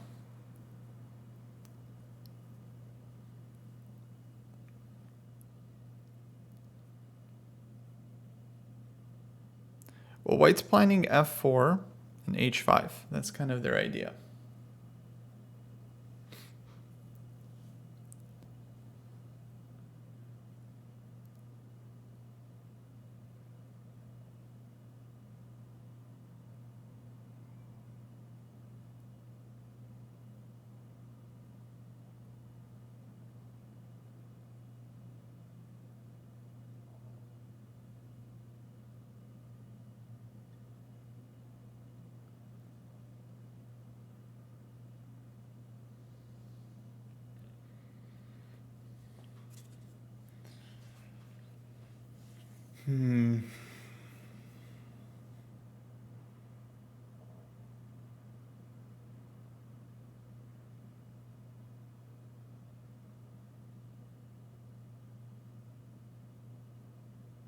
Okay. Okay. I'd probably put the king on g7 if I was black.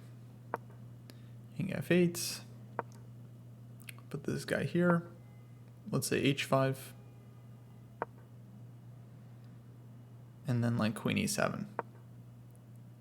Connect the rooks, try to bring the queen to d6. It's not fun, but feels like we don't lose right away. And game continues. And at this point, that's kind of the best that I think black can ask for. Just keep the game going. Connect the rooks. Get the pieces out. feel like this is kind of the best we could do. If h6, I'd be very happy. Be very happy with h6, because then the king is at least safe. And then we're not getting mated anymore. And then we can start getting our counterplay going. Knight e8, knight d6, rook c4, b5, rook c8, knight f5, knight takes d4. Knight h5 is fine. Knight h5, you know, I congratulate you on knight h5, but then what? But then what?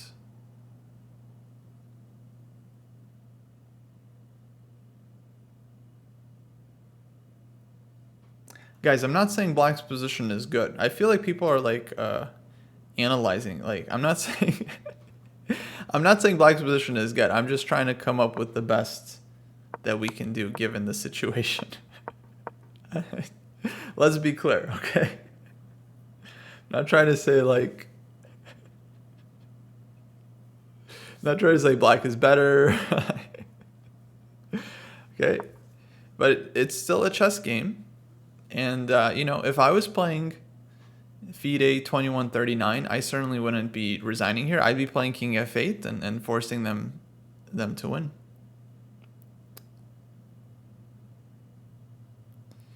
But this kind of seems like the thing to do. It's also possible to try to bring the king over to the queen side. It's just very difficult. It feels like a Tetris situation, right? And I was never very good at Tetris, so it's not my favorite thing to do Tetris during the game. And I'm just very concerned. If we go queen e7 too early here, white goes rook e1. And then, you know, we got to watch out for tactics. f4, f5. It just feels like we're not going to be in time here.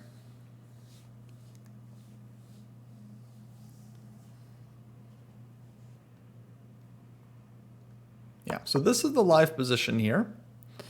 21 minutes for Alex, 59 minutes for the opponent. So very, very serious time pressure coming up for Alex. But what can you do? The position has been difficult, and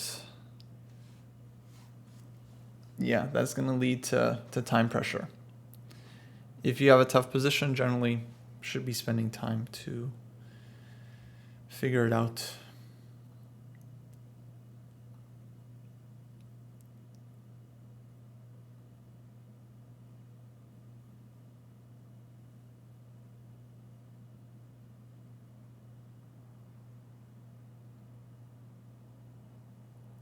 Yeah, the board is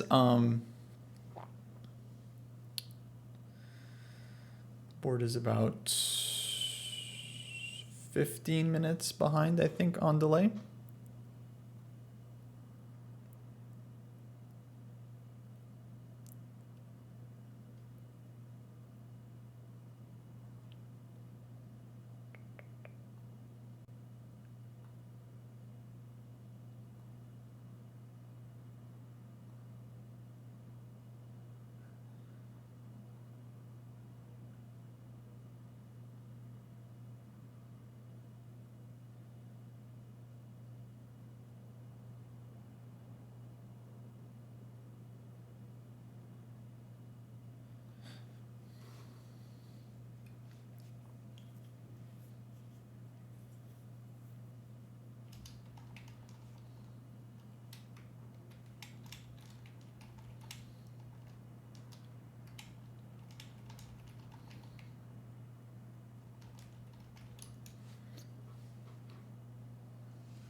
G7 square looks safe, not gonna lie. Why would you lie about that? Why would that be something that you would lie about?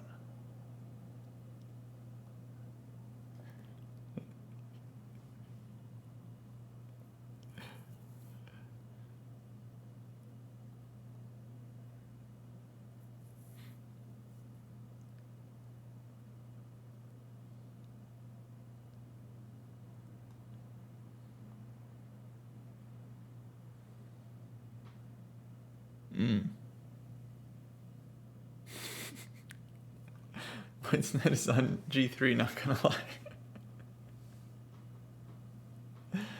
That's funny.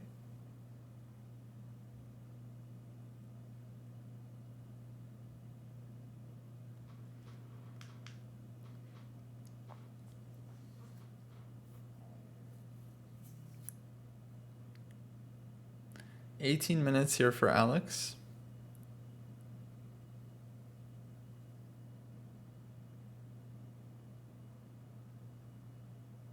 She goes knight b6. Okay. Knight b6 is a very reasonable move. Looking to reposition the knight to c4. Or activate. Now things are going to get tough. f4 would be my first candidate here for white, followed by h5. Rook e1 is also possible to bring this one in. But f4 kind of feels like more incisive because then you can play h5 whenever and try to take on g6. So that's why I wanted to get the king to g7. Is b3 too weakening? Yeah, I just think that white should be thinking more actively.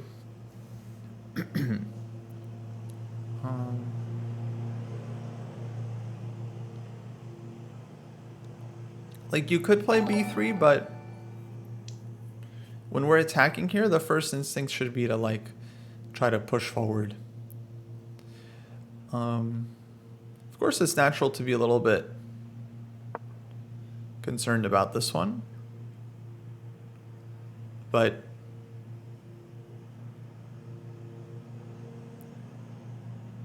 white can always just play b3 here. And then the knight really doesn't want to go to b2. Let's say knight d6 back. And then h5, and then, yeah. Here it seems like white is getting the attack in, and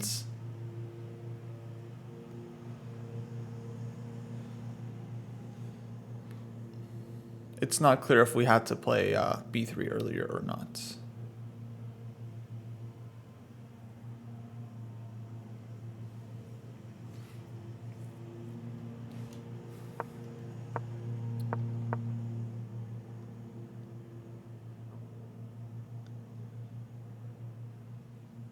So yeah, I would expect this, because this feels like just the most dangerous plan for black, opening up the h-file, trying to get a rook to the h-file, rook h1, rook h8, win the queen, right? So this seems like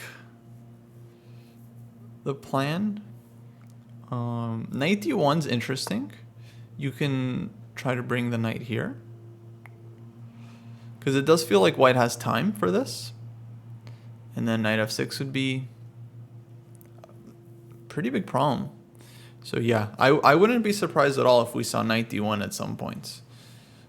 Because that definitely is a very logical maneuver, I would say. And then like you can always play c3. Yeah.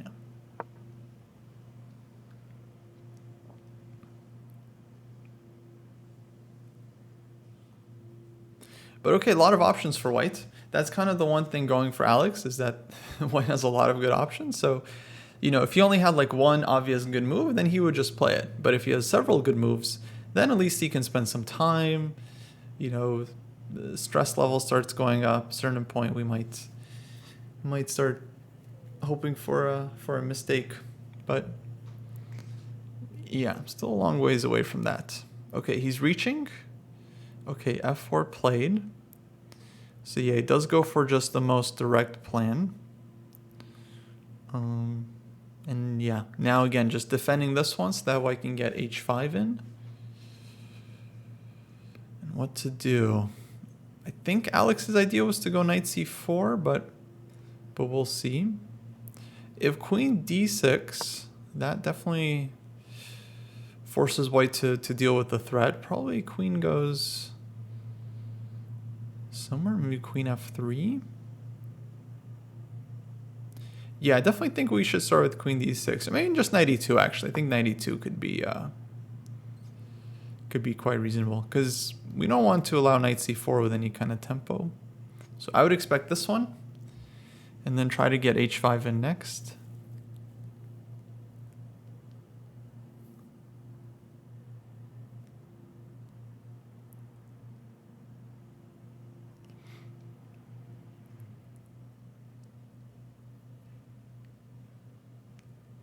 Yeah, king can go to d7. That's true.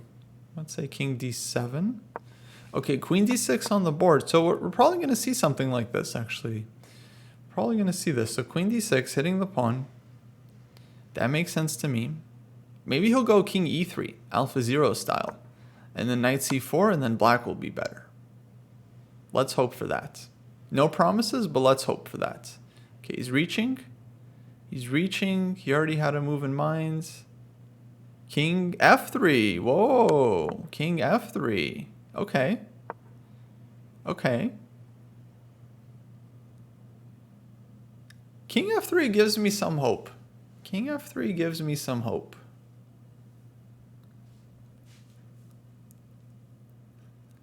Because this king is out and about.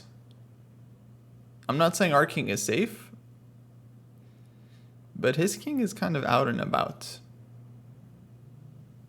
Now I feel like, you know, I'm sniffing some potential, you know, like there's something in the position, you know? Not saying right away, but maybe eventually. Yeah, because there's still a lot of pieces in the board. Still a lot of pieces. Okay, maybe king d7, like we were wondering. Knight c4, yeah, just runs into b3. And then I don't think we'd want to take this one because... Well, actually, hold on. Hold on. We can't take. We can't take because knight b5. I take it all back. Knight b5. So why not knight c4? Why not knight c4? Oh, played. Let's go. No. I like this, guys. I like this. Knight c4. Let's start creating some threats. Now we do have a little check in the position. I don't think this king f3 feels right. Well, I know it doesn't feel right. I know how it feels. But I don't think it was the best. I should have played b3. You know, b3 was probably better than f4 in king f3. f4 and knight e2 I think would have been fine still. But yeah, b3 I think, I mean, I don't know for sure yet. Still maybe too early to say, but b3 would have at least stopped all this. Okay, but f4, this is on the board. This is on the board.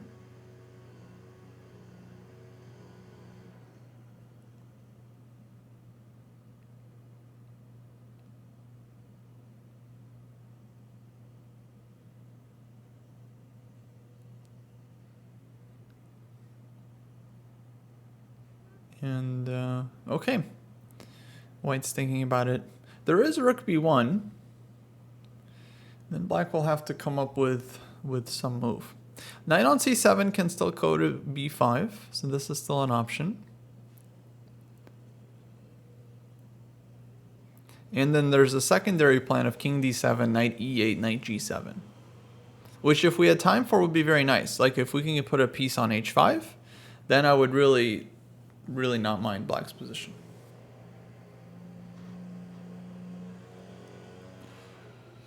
So for rook b1, I don't see any tactics. Maybe king d7, and then playing for this plan. But still, h5.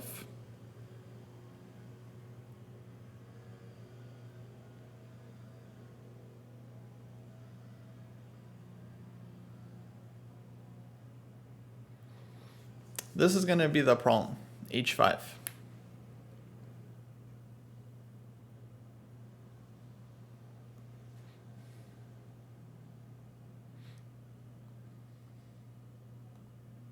Okay, still white to play. Hasn't made a move yet. Though then rook b1, because yeah, b3 here takes. Knight comes back. Black gets counterplay.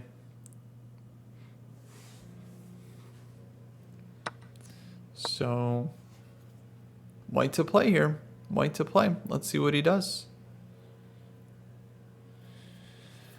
Only 15 minutes for Alex. This is the problem with the time trouble. It's like, oh, position might be kind of interesting now, but she doesn't have a lot of time to figure it out. Yeah, rook b1 on the board.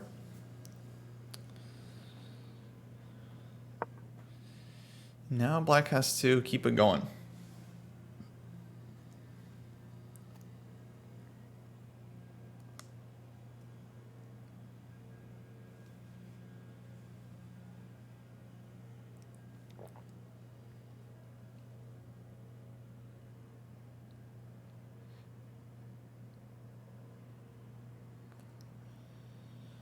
Okay, keep it going.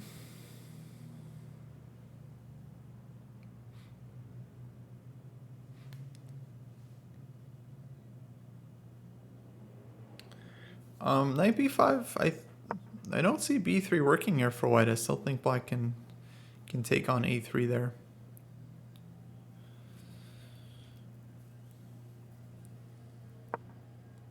So this is possible. With knight b5, I would think the response would be take, and then c3, and just trying to keep everything very stable, and then looking to advance with h5 next. And we're down a pawn, but yeah, position would kind of continue. It would be healthy pawn up for white, though. So not the best position. Not the best position.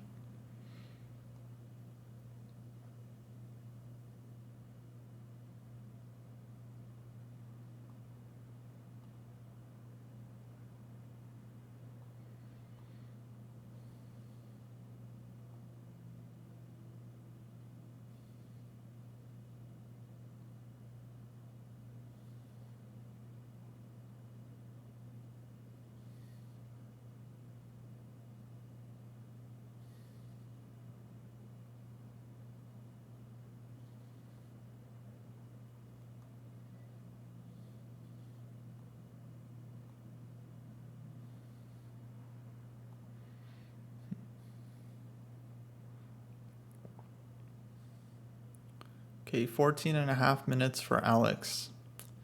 Gonna have to make a move here for too long.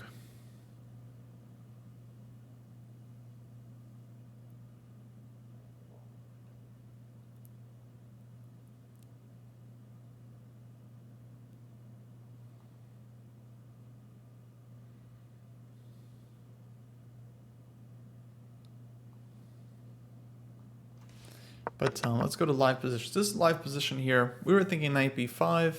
Maybe, I think king d7 would probably be my choice. I feel like this leaves some more chances for black. So what I'm hoping for here is to move the rooks over and yeah, run with the king to b8.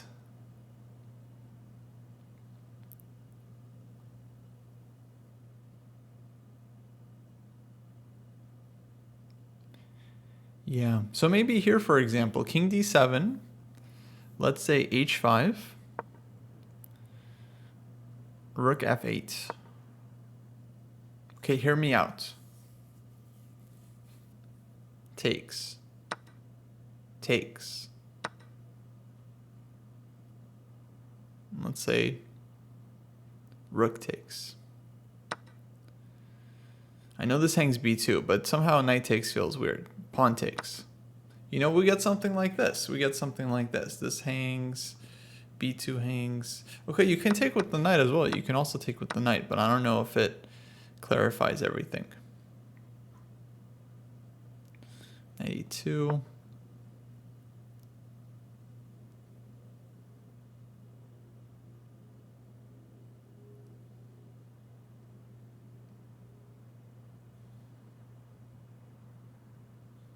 e5.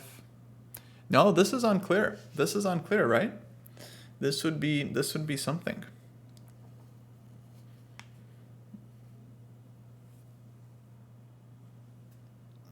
Knight comes to e6.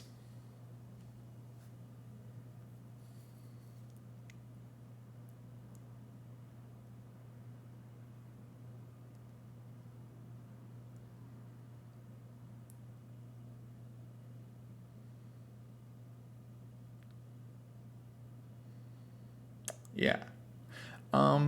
Yeah, maybe we could have just played FG anyway. That's true. Could have played like this as well. Maybe this is easier. Okay, we haven't moved. King D7.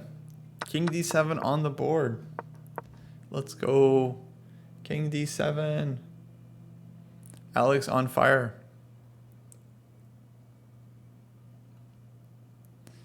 So H5, this feels like maybe a good chance.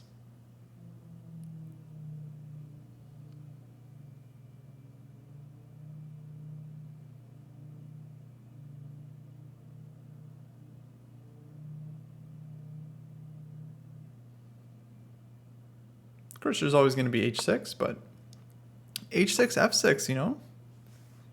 This also is unclear. So H5, Rook F8. Yeah, this could be a chance, guys. This could be a chance.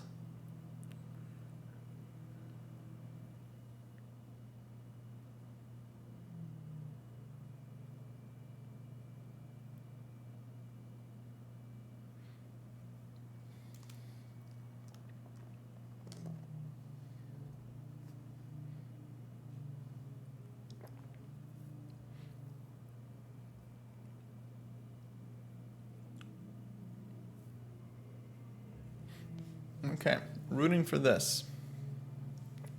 Rooting for this.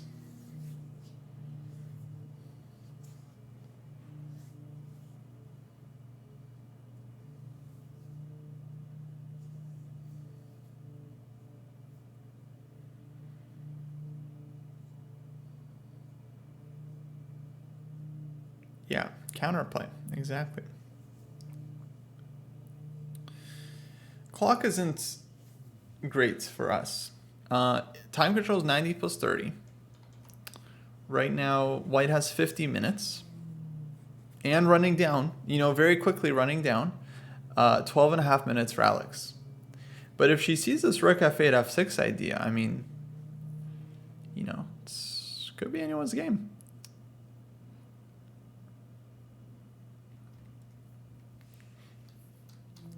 And then E5, of course. Yeah.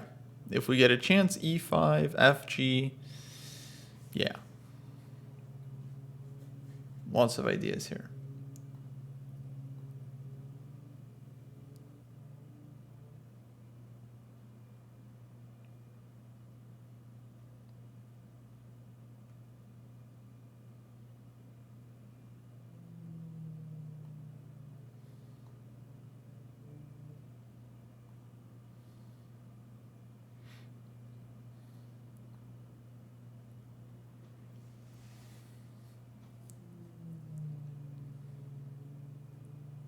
Yeah, now king is going to be safe on the queen side. Yeah, absolutely. So H5 hasn't been played yet. I wonder if he's now thinking about it, because it does feel like a very I mean, this is what white is. Everything white has done has been to play H5, right? Because he played F4 to defend this one, and then king F3, and now it's like all coming down to this. But Rook F8, F6 comes.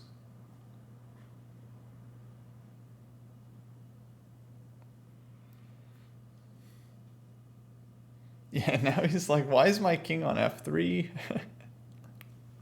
Why didn't I just castle queenside? Yeah, exactly.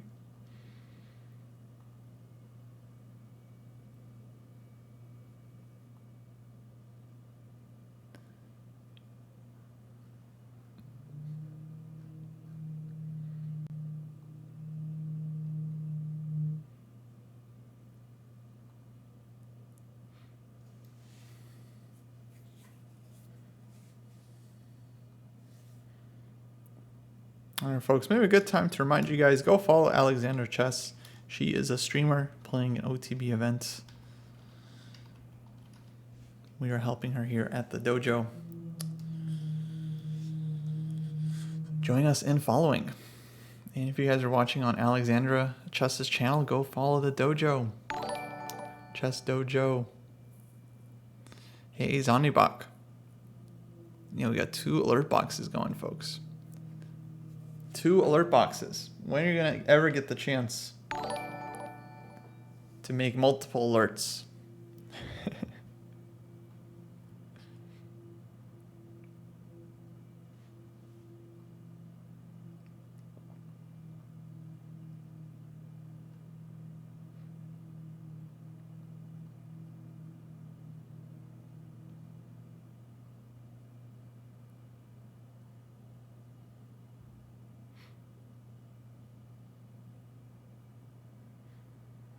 Okay, I think we gotta move.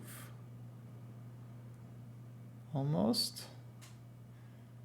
He's reaching. I feel like he wants to go h5. h5. Ah, the hesitation. The hesitation. Play it. No, knight d1. Oh, reverting to the other plan. Knight d1. Knight d1's probably better. Yeah, knight d1's probably better here. So we were looking at this plan earlier. Knight g4, bring the knight to f6, e5. It's probably a good plan. Yeah, we got a little optimistic there. We were hoping for this counterplay. But we still have time to get the king out. I do think that was wise from White's point of view not to start opening up the king side while Black's pieces are evacuating.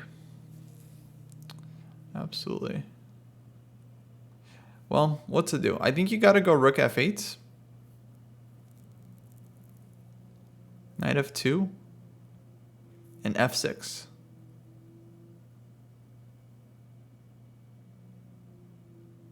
That seems critical right now. 12 minutes for Alex, but this would be my first instinct. Rook f8. Now you can always get the king out, and then f6. And then, okay, it's only one pawn. White's king is on f3. I mean, what are we talking about, guys? What are we talking about? That would be very playable. But the time is going to be a problem. Time is always a factor. I feel like we're on time factor. Welcome to time factor, where time is always a factor.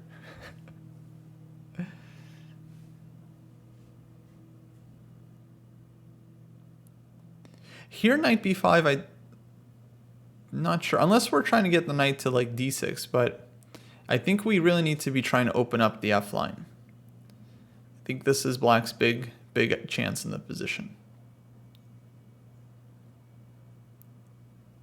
Okay, less than 11 minutes for Alex. Yeah, very, very tough with the clock. Very tough, especially because White has more time. If her opponent had like 15 minutes and she had 10, then great. Okay, it's going to be very, very sharp fight. But White has a lot of time to figure it out if he needs to spend some time calculating something. So that's the problem.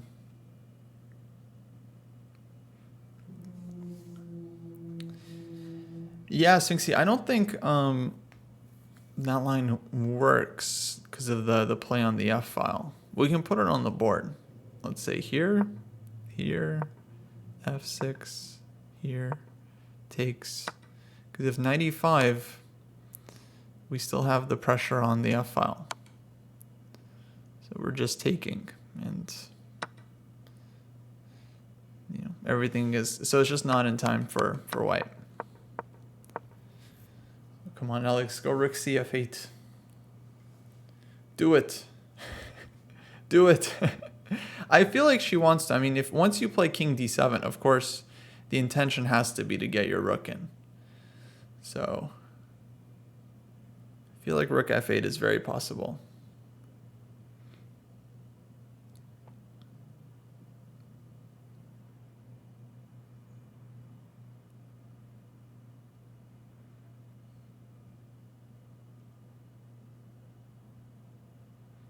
f6 immediately is possible as well.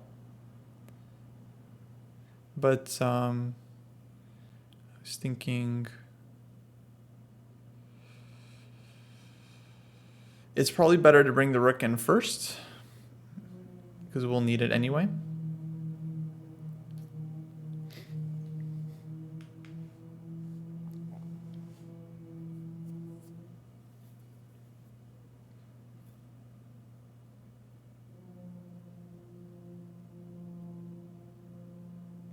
King on f3 not looking great. Yeah, I agree. agree. Yeah, imagination in chess. I'm a big fan. I mention it quite often. So, yeah, big secret there. I'm pretty sure I mentioned it like during that show as well, that the puzzles are from that book. But yeah, big reveal.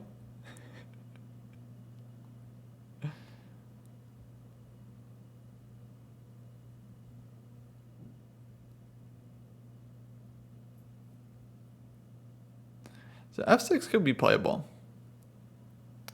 Because yeah, queen g6, knight d2 check, that's a full rook. I don't think white wants that. So you could just play f6 here. I think it's pretty similar to starting with rook f8.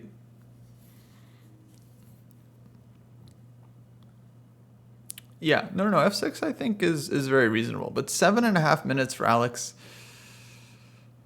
Ooh, not a lot of time. This is a situation where it's like you just have to trust your gut. It's like f6 feels like the right move, rook f8 feels like the right move. It's like you just have to play it and go. Yeah, I kind of like f6 a little bit more because you can also play for e5 here as well. So you don't just have rook f8. You can play for e5 too.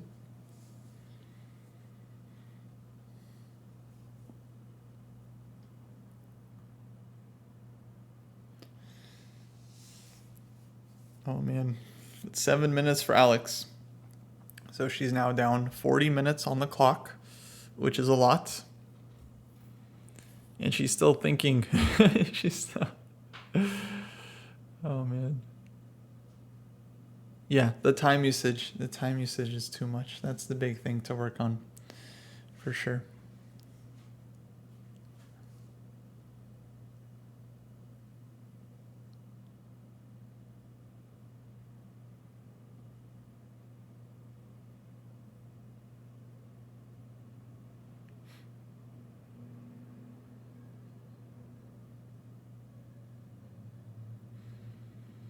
Oh no, 6 minutes. She's like deep in thought. This is not like, guys, when you have 6 minutes, you're not deep in thought anymore. You know, you're just like you just gotta focus and choose. You gotta choose a direction.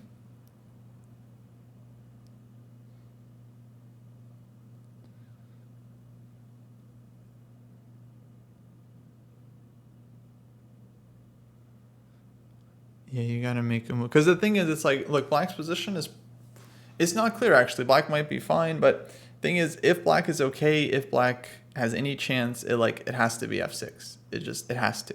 Like f6, rook f8. There's nothing else. Ooh, queen b6 played. Oh no, I don't like this. I don't like this. Well, at least she made a move, so that's good. But better some move than nothing. But yeah, I think this is looking at the wrong side of the board. This was definitely the play. It's possible she just didn't realize like that this is an idea. Like g6 is hanging, so she's thinking f6 is not an option and missing knight d2. I'm not sure, but yeah, queen b6. It's, I don't know, putting some pressure, but I think maybe wants to go knight d6. Which is fair enough. I mean, that's a good plan, but yeah, I just feel like we had better options at this point. But well, now a lot of time for white.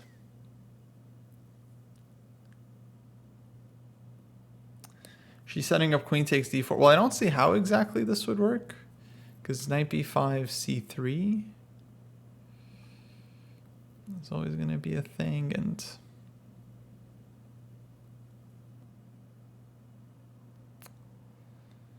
yeah. Do I think knight e3 bothered her? No, that doesn't seem too bothersome to me. But I do think she wants to bring the knight to I mean, knight is well placed on d6. Or maybe she's looking at knight b5 and trying to put some pressure. But yeah, I don't know. I would not be going pawn grabbing here. Yeah, I liked rook f8 and f6 as well, but I think she clearly missed something or underestimated something about the plan, which happens, unfortunately. Sometimes our hero doesn't make the best moves, and we just have to live with it.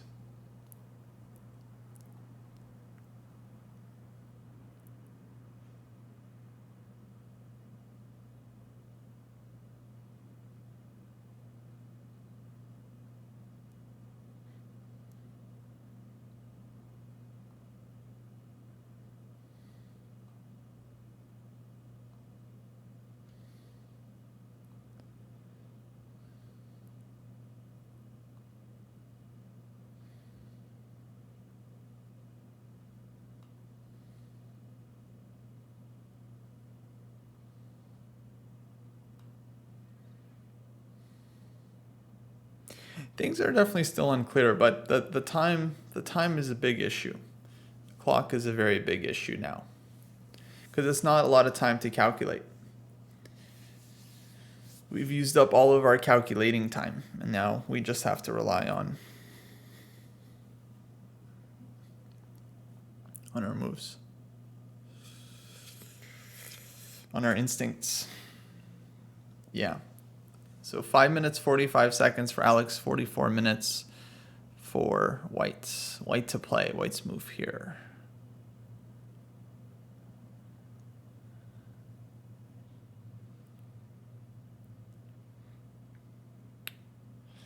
Yeah, knight b5 is kind of a threat right now, but of course White has a move to deal with it. So I think White's next move here was going to be like knight f2, for example.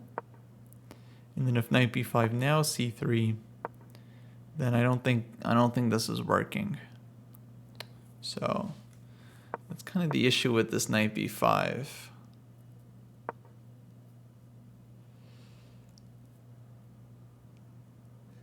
Yeah.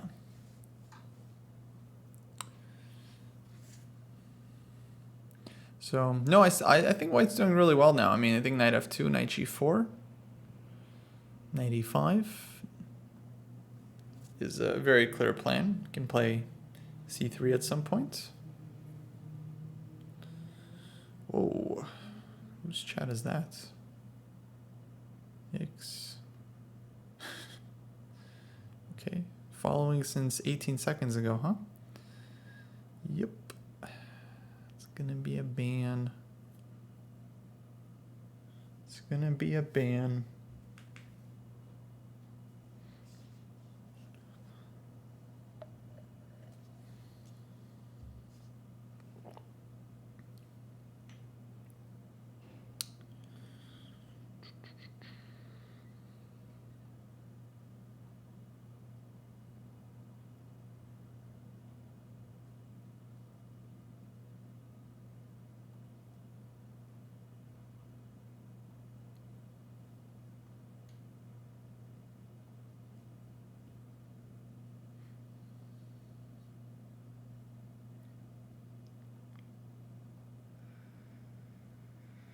Thanks, Doc Dave. Thanks. Appreciate it. Appreciate it.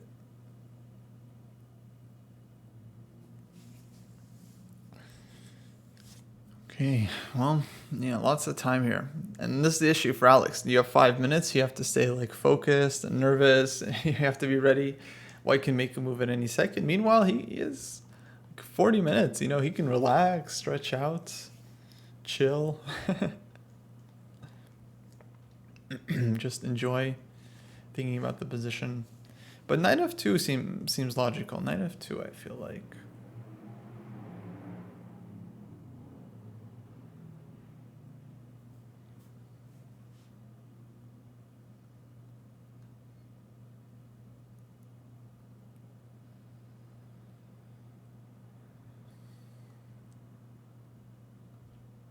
But we'll see. We'll see what he does.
Does white have f5? F5 is a move to reckon with at some point.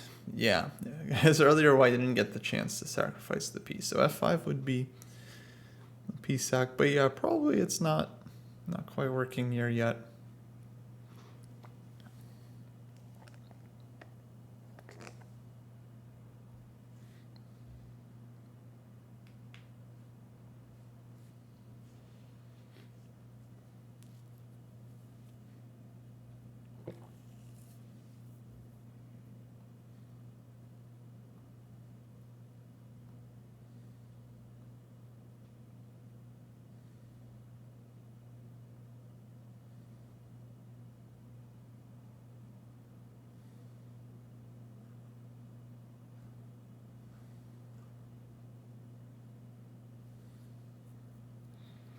What about h5? Yeah, h5 we've been thinking about for a while. h5 definitely white is looking to play eventually.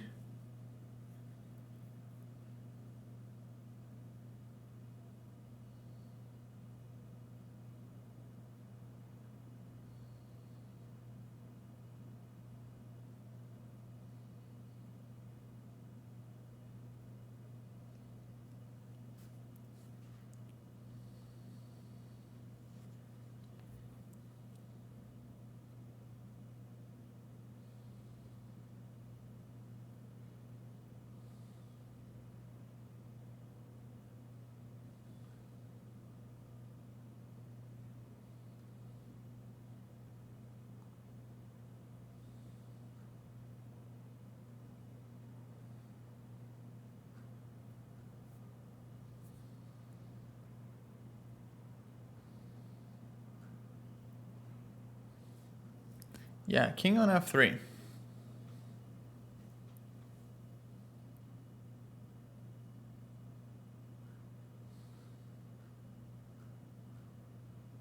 King on f3.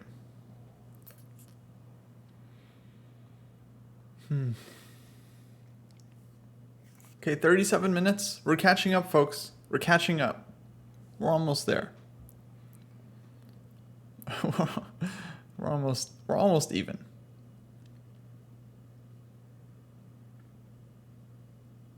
Meanwhile, Anamaya is looking okay. I can only see a small view of her position, but it looks like she has a very good knight against bad bishop and nice endgame. Honestly, looks completely winning for her.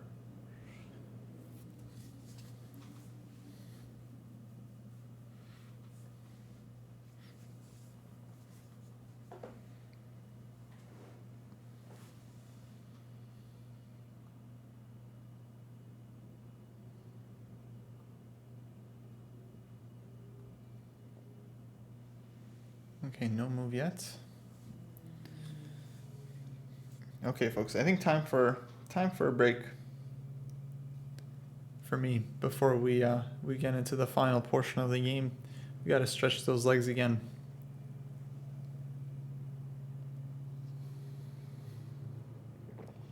We'll leave the game on. We'll be right back and yeah, catch the rest soon.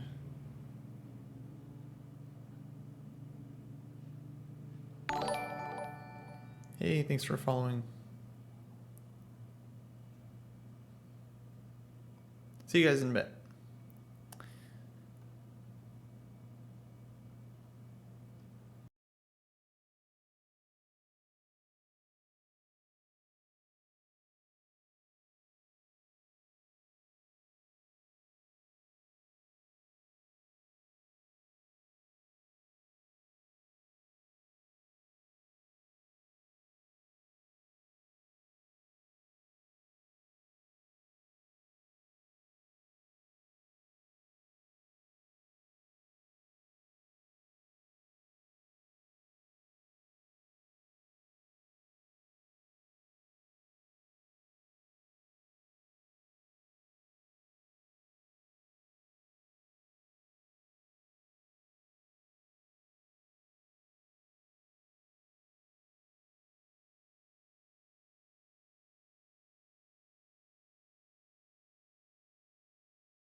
Oh, sorry, muted. Thank you, thank you, thank you.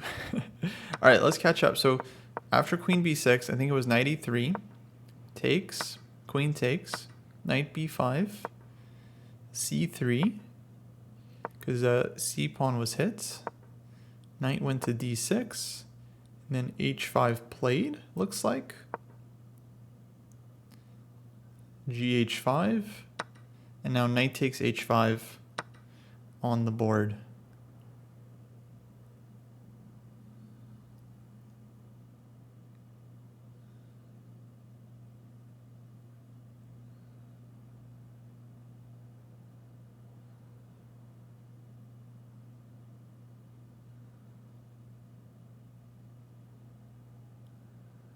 Are we taking a draw from this game? That would be the hope, Sharoni. That would be the hope. Because we're pawn down and clock situation, of course, not very good. 33 minutes for white, 4 minutes for Alex, and under 4 minutes now as she's thinking here. Okay, knight e4 played. It's still a complicated position. Knight f5 was also possible, but I think she did not like the idea of queen e5, knight f6 check. This looked very, very scary, right? So knight e4, covering f6, activating the knight, and it's only one pawn for white, so yeah, it's only one pawn. Not a great position, but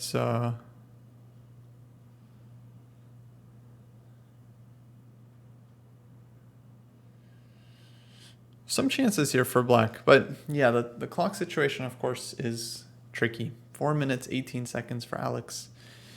30 minutes for white, right? So he has a lot of time to figure out what to do here. But easy to blunder, you know. Any rook move here, rook h2 runs into like rook c3, knight c3 stuff. So it's very easy to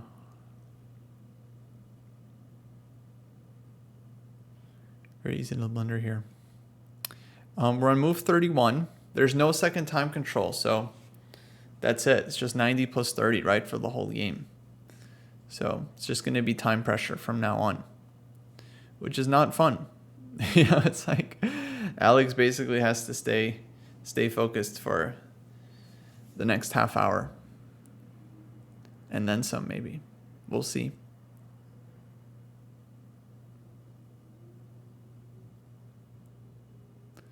White to play here. Yeah, he's up a pawn. Knight on e4 is good. And not so obvious what white should do here. He could start trading, like knight g3, for example. But knight g3, there's some questions with the b2 pawn. Can take here, take here. And if king takes rook, pawn would hang.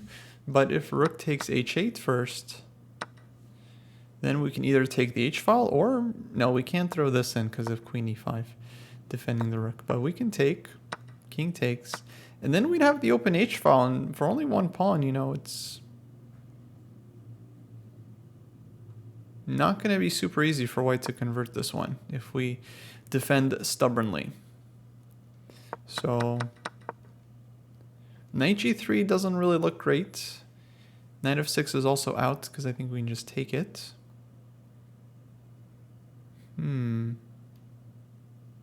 I really don't think this is that easy for white. I think Alex has managed to find a defense. So her plan, this like queen b6 maneuver, maybe wasn't that bad. Queen b6, knight d6. I remember we were looking at this a lot. I still would have much preferred rook f8 and f6. Then I think the position would have been really unclear. In fact, black could be doing well, but okay, like we're in the game here.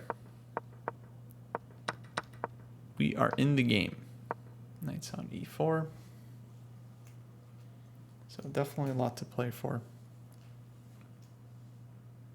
And white's under 30 minutes. So we're on the way. Hopefully one day we can think about catching up.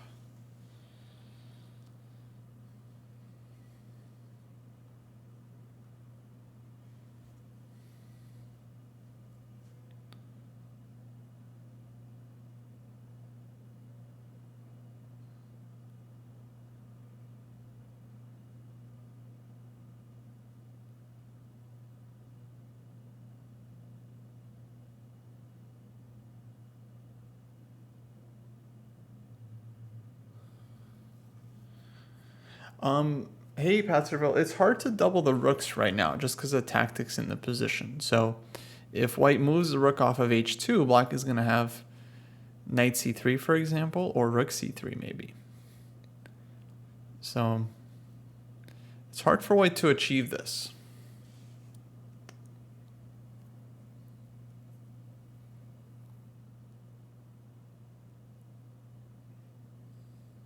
Yeah, this pressure on b2 is kind of annoying.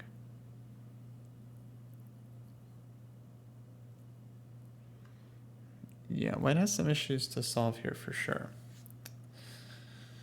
So what to do? What to do? Not so easy. Not so easy.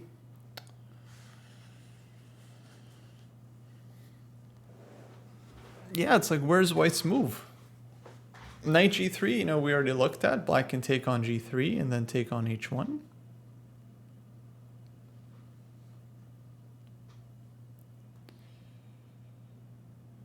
What about c4? Ooh, c4 could be a move. c4 could be dangerous.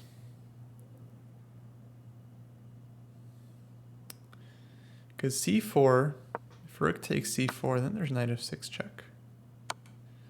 Right? Bishop pair, tricky, tricky. And then we would lose the exchange. We'd have to play some position like this, which granted, you know, maybe still isn't super clear, but probably should be good for white, right? Like g6, just start opening up the lines.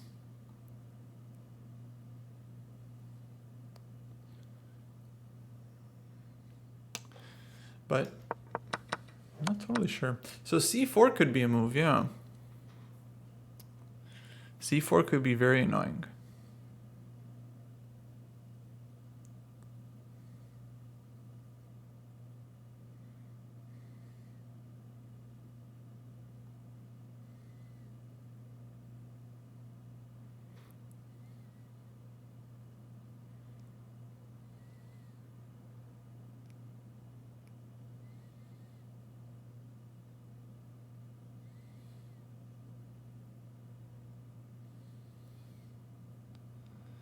Because we don't want to let white take.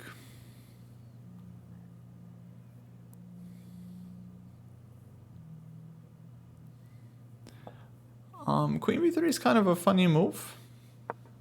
But problem is we are down a pawn, so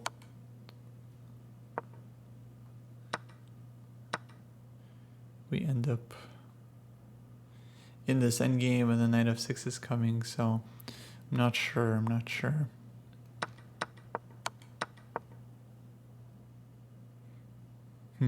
But this line might not be super clear. Takes, knight f6 check, takes here, and then knight e4. And then, yeah, Passepartout's pointing out rook c3 is a move here, because then queen b1 would be some pretty serious counterplay. So, yeah. Hey, Ulan, thanks for the gifted sub. Much appreciated.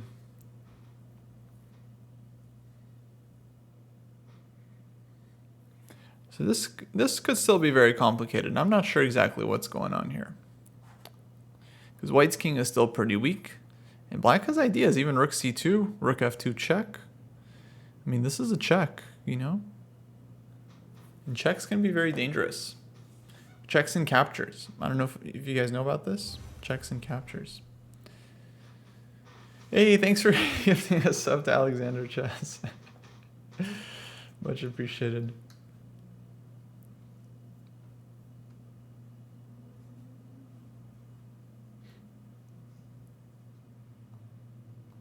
Okay, game is very critical now. 24 minutes for white. And Alex, she's focused.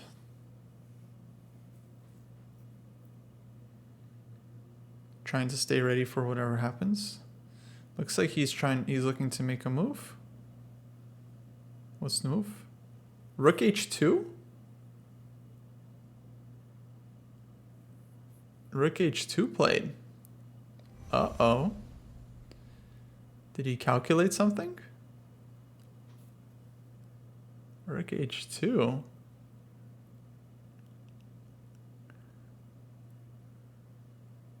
Because I feel like if we take on c3, there could be something like knight f6 check, but I don't actually... I'm not sure what's happening here. So hold on, knight c3. Rook c3 also possible. But rook c3, the problem is at the end there's knight f6 check, right? So there's this.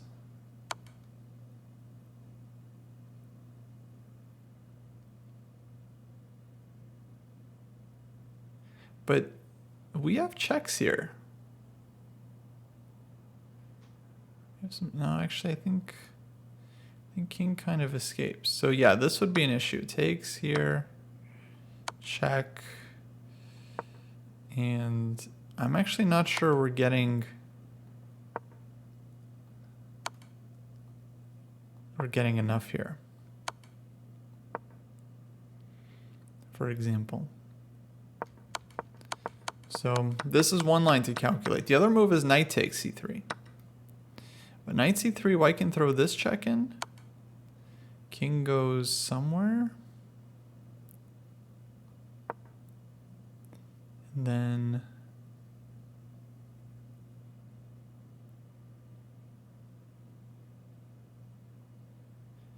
yeah, I don't know if this is working because there's BC and there's rook takes rook. Yeah, it's not really about sacrificing a knight. This is just a concrete calculation. And yeah, she's spending her time here. I mean, not a lot of time, but you have to calculate because it looks like something's hanging on c3.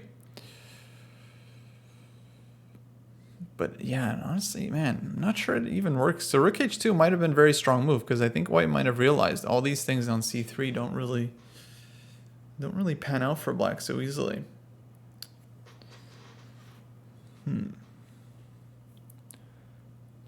Check.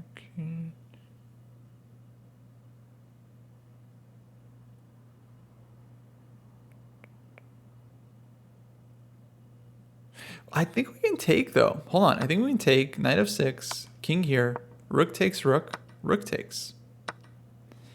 And then if pawn takes knight, of course, queen is still hitting the rook. And if queen takes, we've got rook h3. I think we can do knight c3. I don't see what white has here actually. Just check, king here. If bc, queen takes b1. Knight takes d5. I'm actually not like super worried about this. Our king gets out and we're up the exchange. You know, our king can run. And we have the exchange and we have checks. Knight c3, I'm saying, I think might be good for black. And we don't have a lot of time, you know, less than 1 minute for Alex. So go knight c3. Oh, she went rook c3. Oh, I don't like rook c3. I did not like rook c3. Yeah, rook c3, I didn't think it was enough. Knight c3, I didn't see actually what white does here. This one looked... This could have been a chance for black. I think this really could have been a chance. Rook c3, the problem here is that when white takes, we go queen b1, there's knight f6 check. And whether we take or move the king, let's say even here, I don't think it's going to be enough play. King runs and queen goes to h3. This is kind of the issue with this line.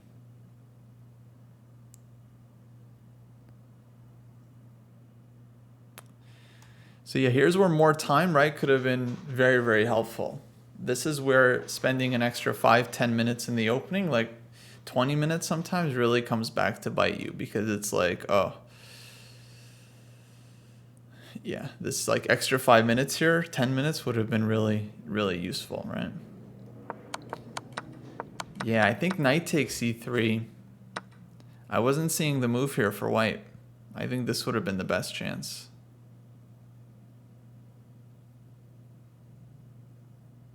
Maybe knight c3, he wanted rook h1. Maybe this was the issue.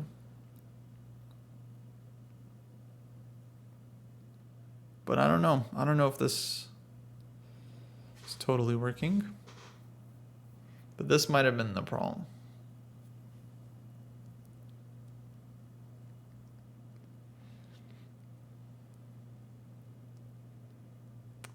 Maybe this was it. Maybe then knight c3 wasn't good either. It's very possible. Yeah, it's hard to say. Can't really blame her for the move. I mean, she only had a couple of minutes, and that's not even enough time for us to figure it out. So hard to blame for this one. But yeah, I think white can win the exchange here.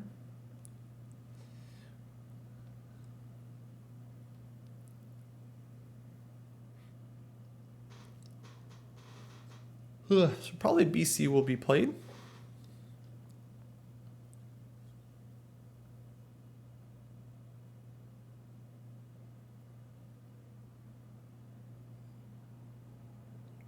And then I'm guessing we'll see queen takes b1, knight f6 check, and then either takes or moving the king. Both lead to kind of similar situation, but feels like we're going to be down an exchange here at some point, and yeah, that's going to be tough to deal with.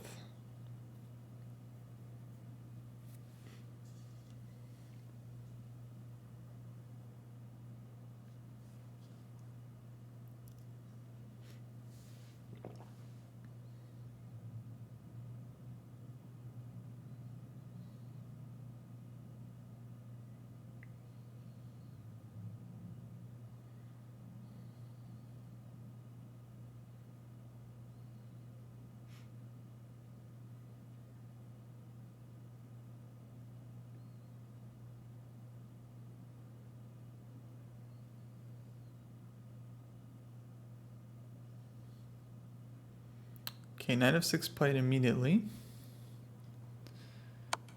That also works.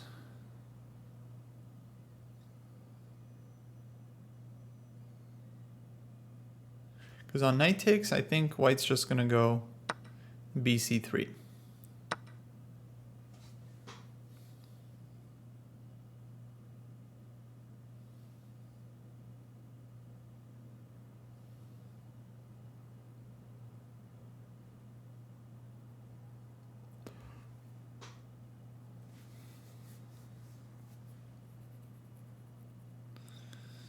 Okay, 35 seconds for Alex. But wait, what if you move the king? Oh, then bc3 anyway.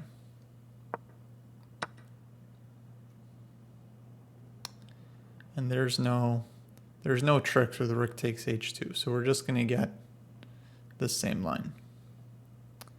Takes, takes, and then it feels like black runs out of checks.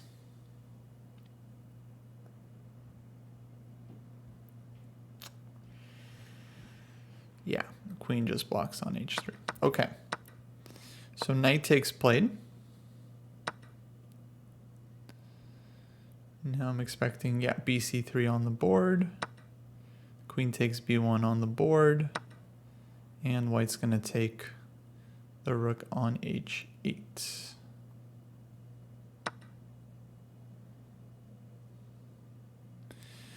Okay, yeah. Now the question is, can Alex get enough play here for the exchange? So it does look like the king was escaping the checks, like key line here being... But there is this one still here, although here, queen e2. Queen e2 is a problem. So check. Now there's even queen f2. So yeah, definitely seems like the king is going to be running away. But what you're looking for here as black is not immediate checks, but actually some situation like this, where your knight can activate and then the game very much continues, if we can get this in.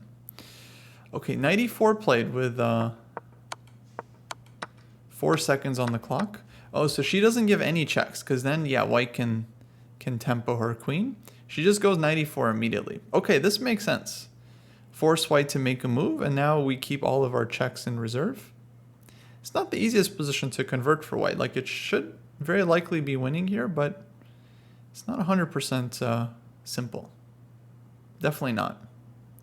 Because black is going to have some checks. And some pawns. Some pawns to target as well. Yeah, I don't know. First instinct, maybe rook h2 to cover some squares. If queens come off, then yeah, white has very good winning chances, definitely. But that's kind of black's hope, is to keep the queens on the board, of course. Yeah, black is definitely trying to keep the queens on.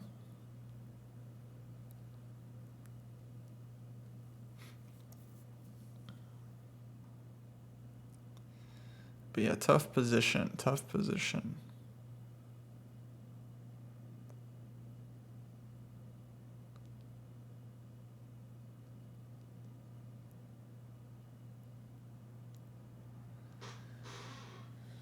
We'll see what he does. But yeah, my instinct would be to bring the rook back and just try to cover. We'll see. It's certainly not game over. But if white is able to cover all the threats, cover all the checks, then yeah, eventually the extra exchange should kind of make itself felt.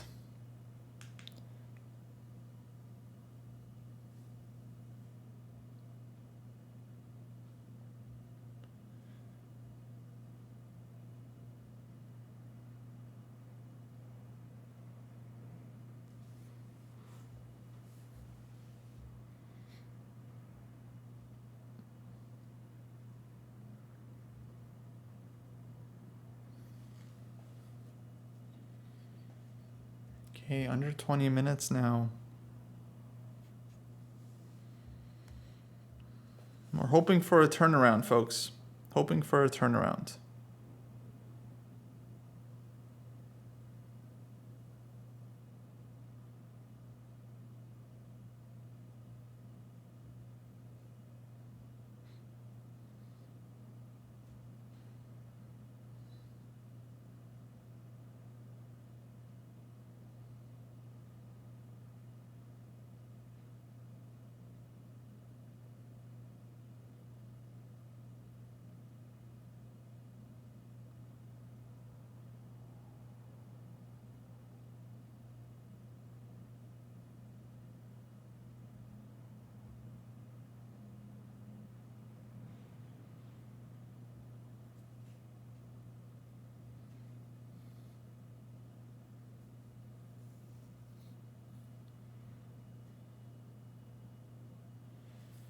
The follow notification? Oh, the graphic? We might change it. I don't know. We're very slow about changing these things.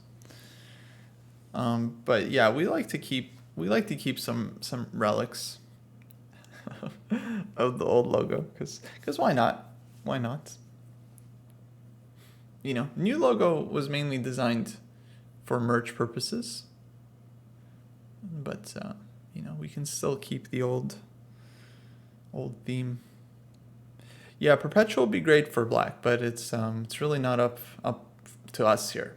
The question is whether white will allow perpetual.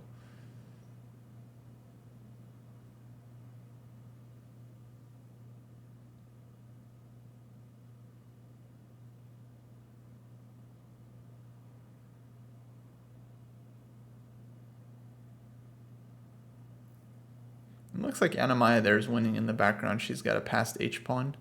That's very strong. Her opponent's trying to generate some counterplay, but I don't think he has enough.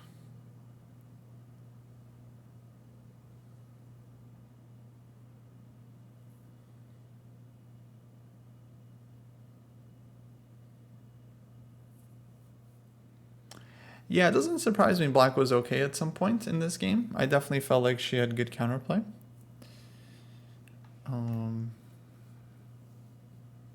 This moment, it's a lot less clear. But I did like her position when she played 94. That's for sure. But no time to find the best moves. But hey, she put up a good fight, right?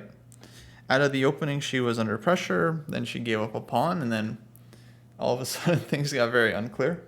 But of course, it's very tough when you don't have time. When you don't have time, you can't really blame yourself for not making good moves because you didn't have time to find them. You don't have any time left. So it's like nothing you can do. It's like, sure, if you were, 3,500, you're like Stockfish, then yeah, you don't need a lot of time to find all the best moves. But if you're a regular human, then yeah, it's like even having a very reasonable position with no time, it's going to be tough to play. But there's still hope. 16 minutes for white here. So white is going to get into some time pressure as well. And it's not a comfortable situation. Like, you got to defend against all these checks. You got to find a square for the king. You got to figure out how to convert, Definitely won't be super easy.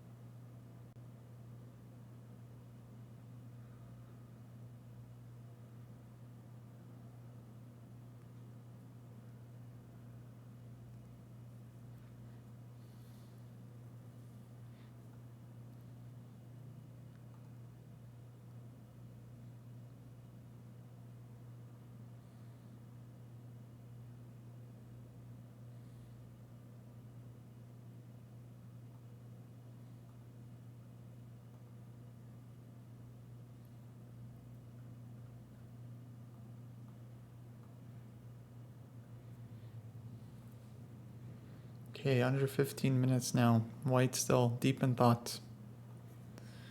Rooting for Alex here, folks. Rooting for Alex. Yeah, even Stockfish needs time to get to a certain depth. Like at least 0.5 seconds, At least 1 second.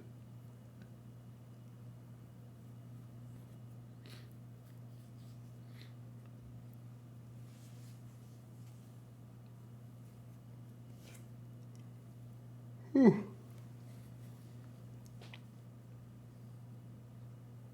What's he gonna do?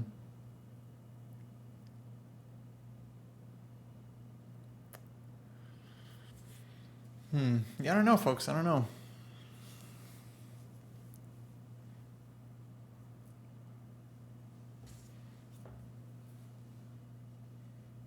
This queen side is kind of weak here for white, So if you go too passive, black wins the A pawn, starts running A5, A4, wins the C pawn. You never know. So I feel like white wants to keep the rook active.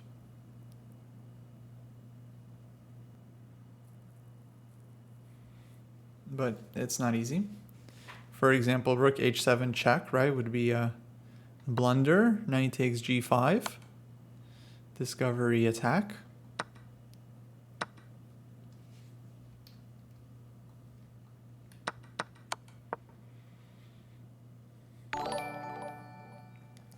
Not so easy. Not so easy.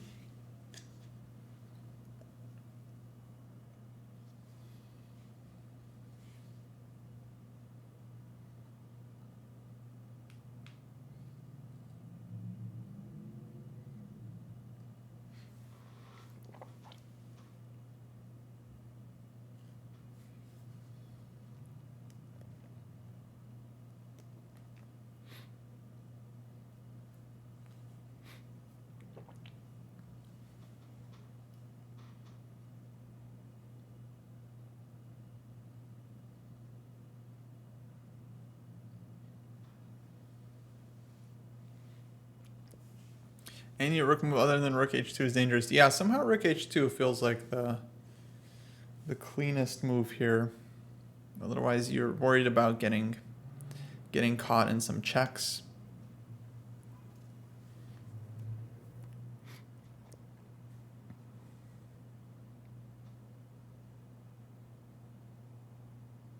I also feel like white's king might be safe if it made its way to like h6. So that could be the plan, like rook h2, and then try to run the king to h6, h5. Although then there's always checkmates. There's always mates in the position. So yeah, it's hard to find a super safe haven for the king. Maybe rook h2, king g4, queen f3, rook g2. Try to block everything like that. But then still, black is gonna go after these pawns, run the a pawn, a5, a4. King walks in.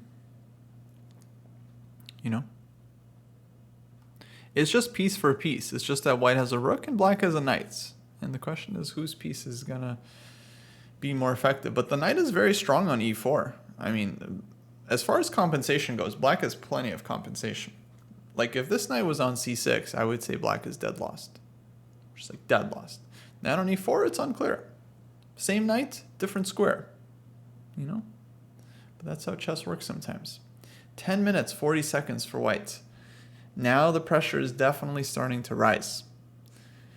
And no one likes playing against knights. Okay, knight forks have bested many a player. So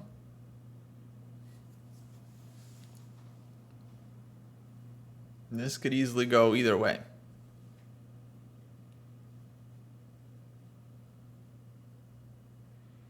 Okay, reaching, queen e2. Okay, queen e2. That's a big move. That's a big move because that's covering a lot of checks, but it's giving up the c pawn. And Alex has 30 seconds. Ooh, tricky. Tricky guy sacrificing the pawn. But what does he want? I don't understand. Take the pawn, Alex. Take the pawn. I don't see it. I don't see it. Take the pawn. Okay, she went queen b3. Queen b3. Queen b3 is fine too. Queen b3 is fine. Because this is not losing sight of the pawn, and maybe she can take it more actively with the queen. Actually, I like queen b3. I didn't see anything wrong with knight takes, but okay, queen b3 played. Ooh, and rook h7. Rook h7 on the board. So takes, white wants queen e3, and then try to force a queen trade. There was also queen g1. Yeah, maybe queen g1 was a move. I mean, she only had a few seconds here. It doesn't look that convincing to me. There's minimum rook h3. So I don't see that it's like an obvious win, but I don't mind her move queen b3. Rook h7, king e7 played, and now g6 played. Oof. Yeah, king e7, g6 doesn't really help anything. This one is a problem. So queen takes c3 now on the board. Fortunately, she has to make moves. Now queen e3, I would expect. Played. And yeah, this is definitely a problem. Because we're gonna... Wait, hold on. Knight d2? King e2. Yeah, we run out of checks. Running out of checks. We would really love to not trade queens here, but... yeah. It's tough. Queen c4 played. Okay. Actually, you know what? Okay. Yeah, we keep fighting. Maybe queen a1 was a try as well. Because now rook takes, king e8, and then maybe we would have had more checks. Here it seems like white can take and then keep blocking. But you know what? There is counterplay. Yeah, this is not easy. Not with 11 minutes on the clock. So keep fighting, Alex. Keep fighting.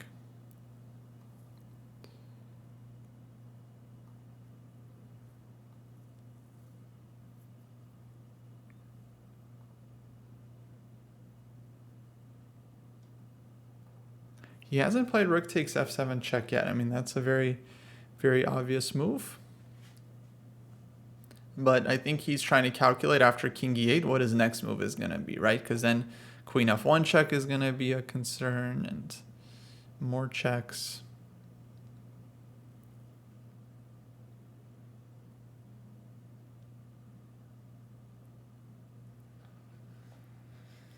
But yeah, unfortunately, the time was, I think, a very big factor here. But what to do? That chess is hard. Chess is hard, guys. You know, you don't have a lot of time to figure everything out, and then you're left with just seconds for really, really critical decisions. Unfortunately. Okay, 9 minutes 45 seconds.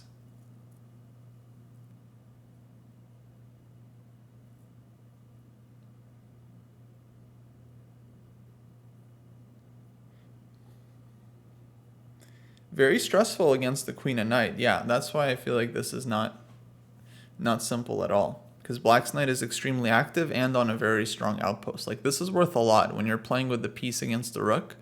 Your only chance is if you have your minor piece on a very good square and it's outposted. Because then you know it's not going to hang, you're not going to lose it. It's controlling a bunch of important squares in the position, you know, and then your queen is free to like run around and keep attacking. But I don't quite see...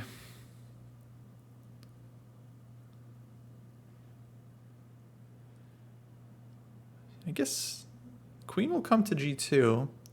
And then if we want to defend the g-pawn, we'll have to put the king on h5. And then there's going to be queen h2 check. Yeah, actually, there's some concerns here for white. It's going to be not so easy to hold on to this g-pawn. Yeah, I agree, and I agree. I think queen a1 was a better version, but okay, shit, 30 seconds, you know. what can we do? So rook takes f7 played. Now a question of where to put the king. King goes to e8. I like king e8 because then if this pawn move, like the pawn can't move, like king d6 for example, then g7, you know, pawn. So pawn can't move, and then if the pawn ever gets taken, then rook will be under attack. So king e8 played. We have 1 minute and 11.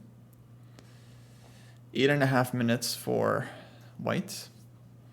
And he has to come up with a move here. But it's not easy. There's no like comfortable way to stop this one. Maybe king g2 though. King g2 actually is a problem. Check. King can like walk out. Although then we get something like this. Check. And takes here. And okay, this is now... I don't know. Maybe we maybe we got something here. Maybe we did something. Maybe we did something. Okay, queen e2 played. No, sorry, queen e1. Queen e1. Okay. So white is definitely playing for mate here, but that's going to open up the king. Because black has checks, queen takes d4 also.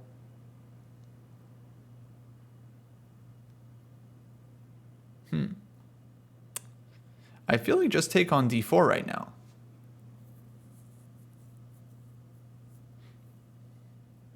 And then you have a lot of moves left. Ooh, 15 seconds for Alex. I'm gonna make a move. She'll make a move. She's aware of her clock. She's either gonna give check or take the pawn. Go, go, go. All right, queen takes d4 played. He's like, why isn't she flagging? He's like, can she just flag already? Like, no, she's not flagging, dude. She is not gonna flag. All right, queen takes d4. I didn't see what white's plan was here, because if you go queen h4, I mean, there's queen d1 check. There's like a million checks. There's no way the king is getting out with the queen on h4. So I don't see...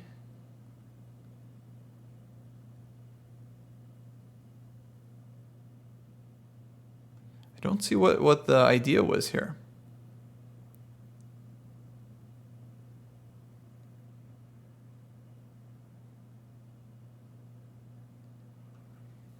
Yeah, this is very unclear, guys.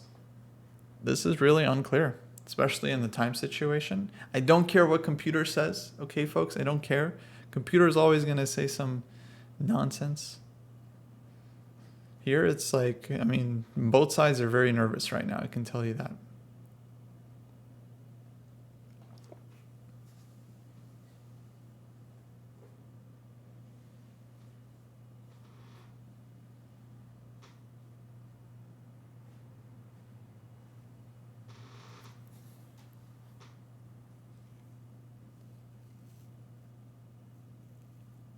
Okay, wants to make a move.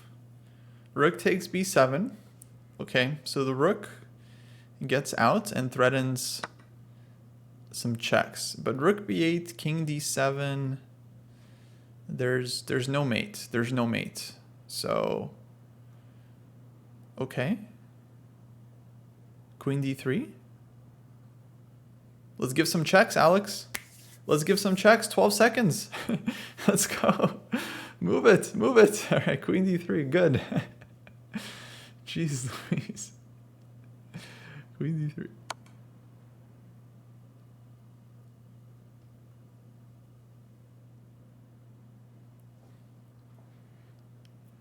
Now, where is king going? King can either go back or come up.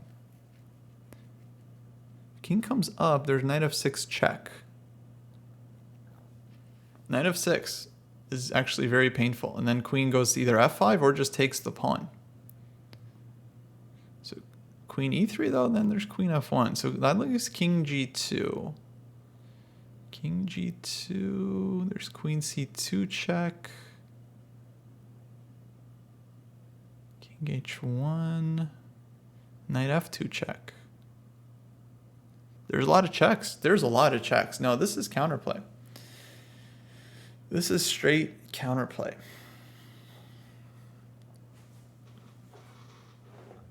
This is like one of those chess.com puzzles. Don't you guys love those when you get this position as a puzzle? It's like white to play. You have one winning move. Good luck. Oh, he came up, king g4.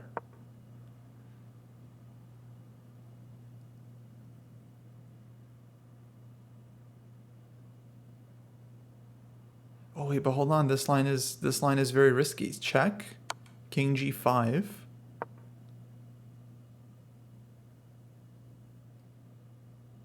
Queen f5 check. King h6. But what's going on here? Because if queen h5, king g7, we run out of checks.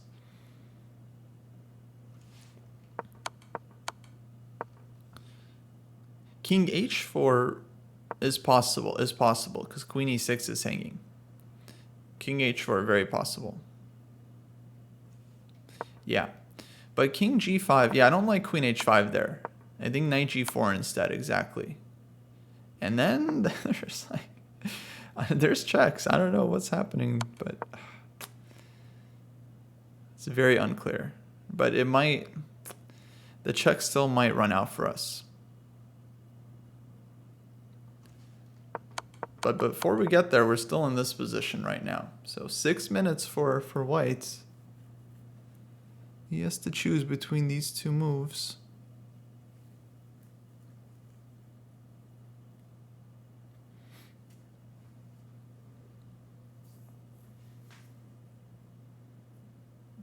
I'm not even sure which one I'm rooting to see, because king h4 is a problem. There's going to be...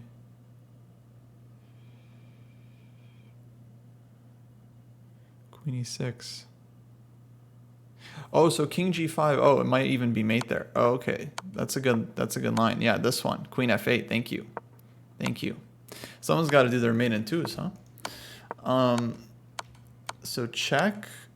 Here maybe. We still have this check. And this check.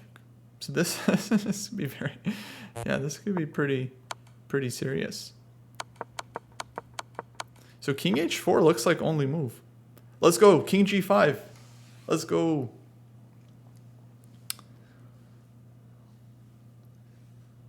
I don't think he's going to play king. I think king h4 is going to happen.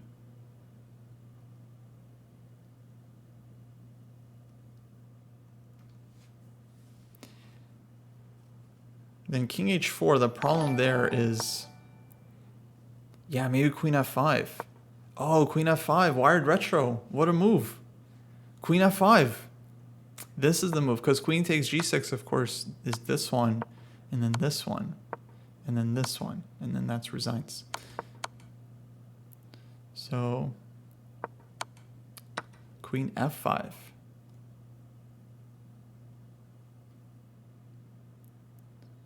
That would be the way. You guys want a better view of the clock? Let me see if I can actually. Maybe do a different capture. Yeah, I think queen f5 would be the thing.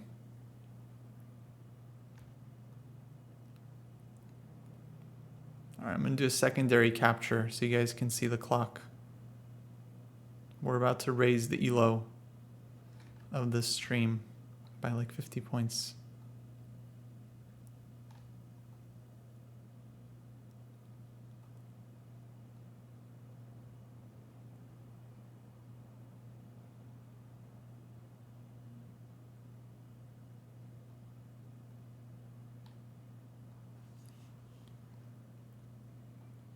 All right, there's the real clocks, folks.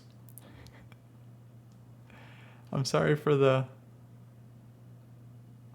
abrupt image.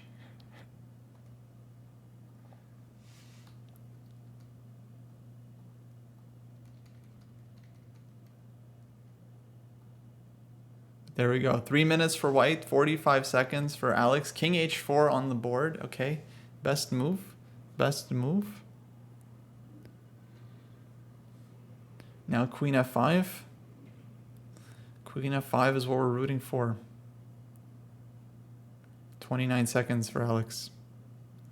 Yeah, queen f5 looks like absolute only move.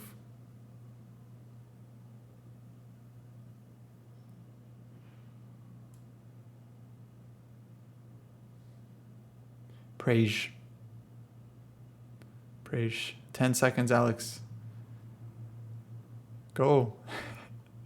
Move. Queen f5 played with 3 seconds. Let's go. Let's go. Queen f5 on the board. Okay, so this is mate, folks. This is mate. Mate is threatened. Now, he does have checks. But the checks run out. The checks run out. Question is, can he defend the mate? He can. He can. I mean, there's queen e2. But this is hanging. Folks, this is like DEFCON 5 unclear now. DEFCON 5. Queen e2 we take here, and then we'll give queen h6 check. We'll take on g6 with check. And then black's like not even worse. Then we just play knight e4. We just play the position. Like we're just better. So go Alex. 2.5 minutes for white here. She could easily turn this around. You can feel her confidence. She knows she's in it. He's very frustrated. He's like, I was completely winning. I had up an exchange. How could this happen to me?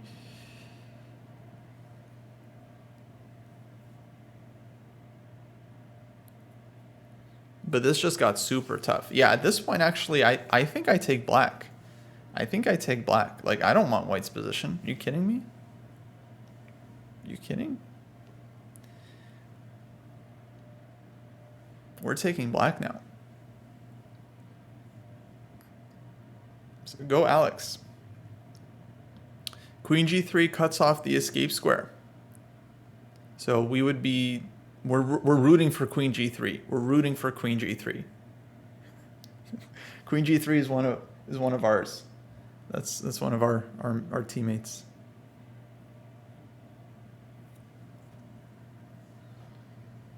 I don't think it was bad time management. I actually think white spent his time very well. He had a lot of time. He just, like, he messed up the position. It wasn't an easy position. Like, he miscalculated. But I think his time usage was quite good, actually, because he had tons of extra time and a good position. Like, he was completely winning on the board.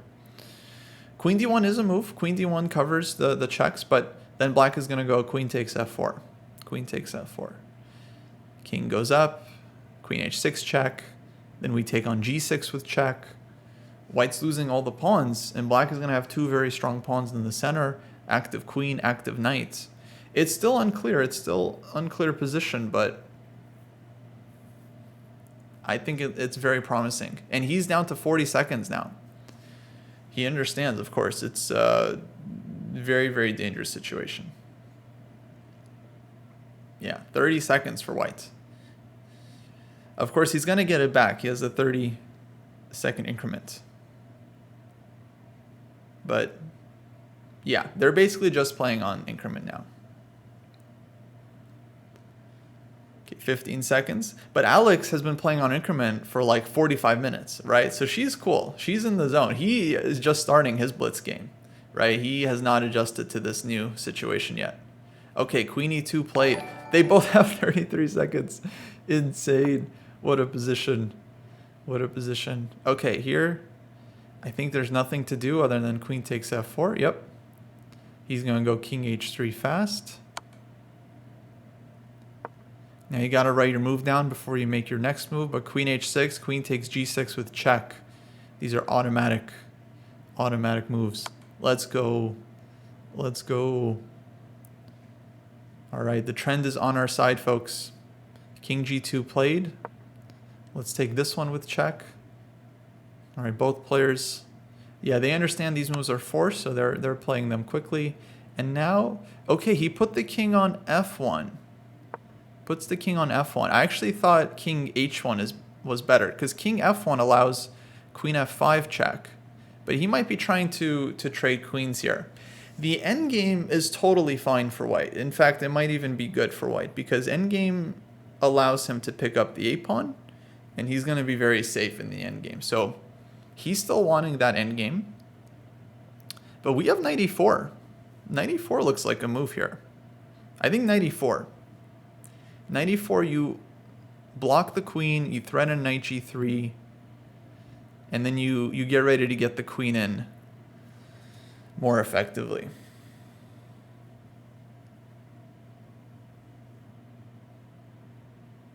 Yeah, like knight e4. Okay, Queen f5 played. So yeah, Queen f2, we can keep giving checks, but the problem is at this point, I don't know if we're playing for a win or not. I kind of feel like, I mean, draw is still a great result for Alex, but I kind of think, black is the one that could very well be pushing.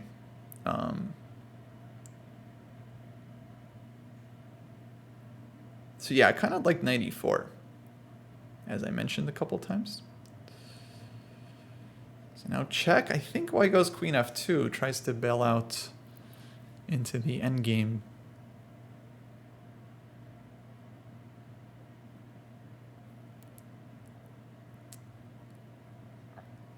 And then hopefully we keep giving checks.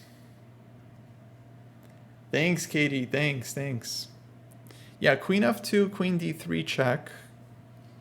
And then maybe we just get some kind of perpetual. I mean, I think at this point it's going to be very hard for white to play on. Even though I imagine, he still wants to. He's the higher rated player, but yeah, I think we can at least just give perpetual. King e1 played. King e1 is pretty ambitious. But now there's no checks. This knight e4 could be played.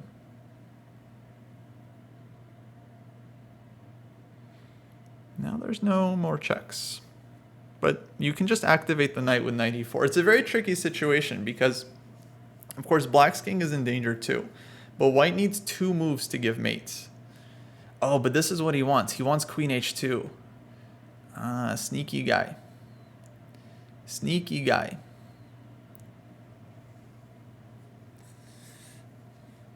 This is why I wanted knight e4. I felt like knight e4, we're going to have more options with the queen. But here, knight e4, queen h2, we might be stuck. Okay, 20 seconds for Alex.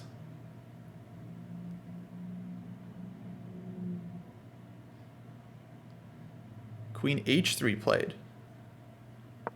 Okay, queen h3 I think is good. I like queen h3 because now we have a lot of checks and we don't let white play this sneaky queen h2 thing.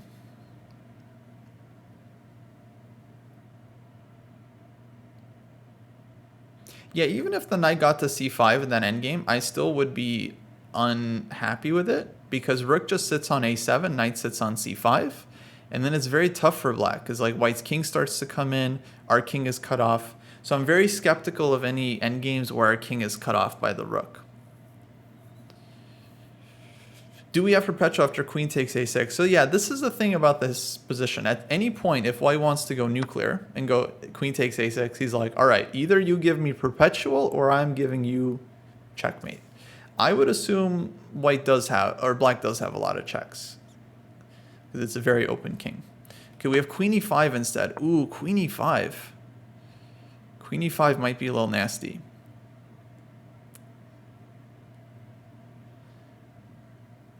Oh boy. Oh boy, this game is wild.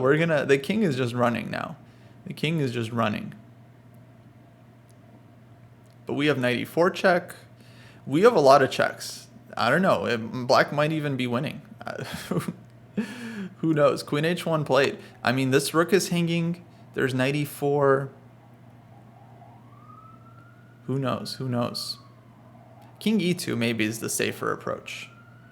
I think we're going to see king e2. Not to let the knight in with tempo. King f2, I praise Jesus, guys. King f2, I praise Jesus. But I think, yeah, king e2. King e2. King e2 on the board. Queen g2 check. That seems logical.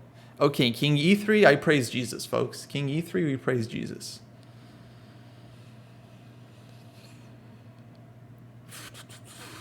Come on, one time.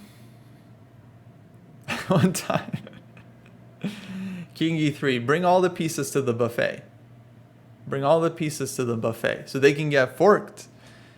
Bring all the pieces to the buffet. No, probably king goes, okay, king d1. King d1. Knight d7 was a move at some point, yeah, when the pawn was defended. But the problem with knight d7, it's very passive. White can still continue actively, and you're still going to have to try to give check. So I think this is the better try. Now there's still queen f1 check. 45 seconds for Alex.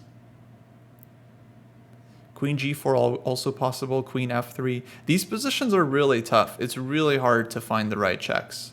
But queen f1 makes sense because we have the c4 square. So we're still just trying to calculate. We're trying to find a circuit. Can we find a lot of checks for the queen? The problem is white might be escaping to the queen side. It's going to the b2 square. Queen c4, king b2 now.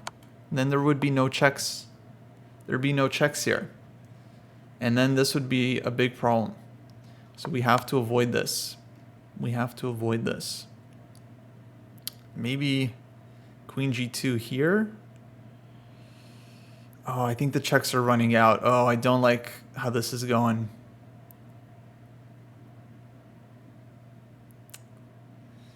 Don't like how this is looking. Because now the knight's not getting in at any points. And yeah, it seems like the king is going to be able to run out.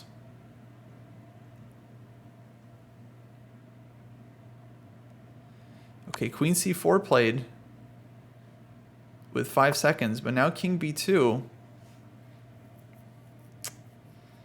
Now how do you stop mates? Oh, this is not good. This is not good.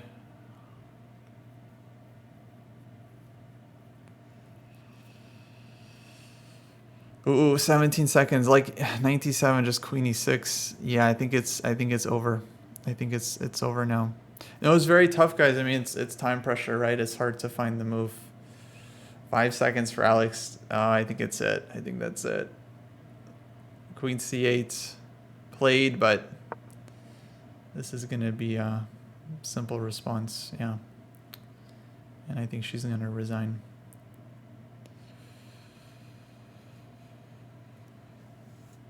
Yeah, sorry folks. Very, very tough one. Very close. Sometimes it hurts more to lose like this than if you just lose like out of the opening. It's like you had chances. She definitely had her chances there. 100%. 100%. But it's so hard to find the right moves with no time. So hard. So rook b8. Queen takes is played. Queen takes. All right, she's going to try a little bit with the knight and 2 pawns, but it's kind of just based off inertia. He's going to pick up the 8 pawn, and yeah, queen is just way too strong. The knight and 2 pawns, they can't really do much. Yeah, I think what she should have done earlier was, at this point, play knight e4. People are still talking about the queen trade. There's actually never a chance to just trade queen. Like, we were thinking about this position, and then maybe black should trade. I was thinking no, but white didn't even give that chance. After queen f5, white played king e1. And yeah, this endgame I think would have been difficult. I felt like this was the best chance here, like getting the knight in, because the queen will always have checks, especially this queen f6 check, and then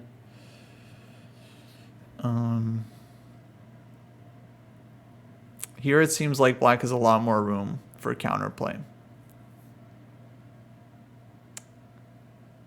I think this was it. No, she fought really hard. Yeah. No, she played well. It's just the time trouble. I think it's too much, of course.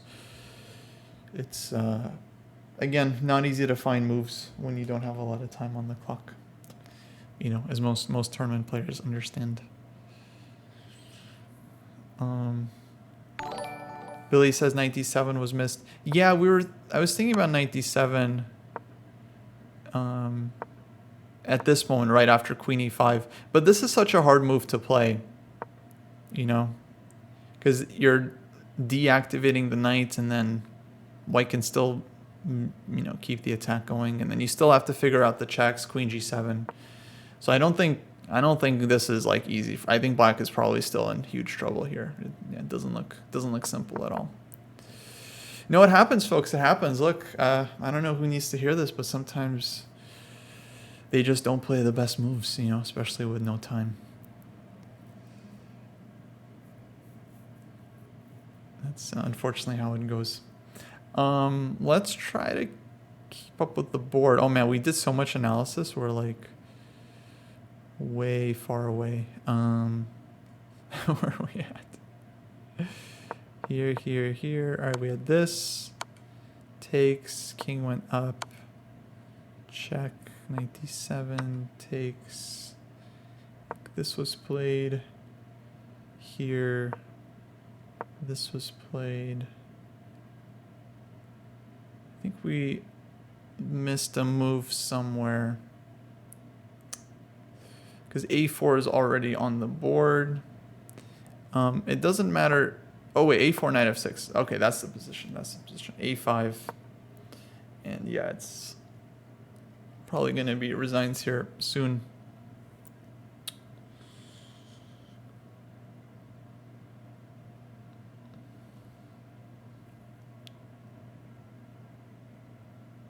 Yes, Vartanan, I see your comment.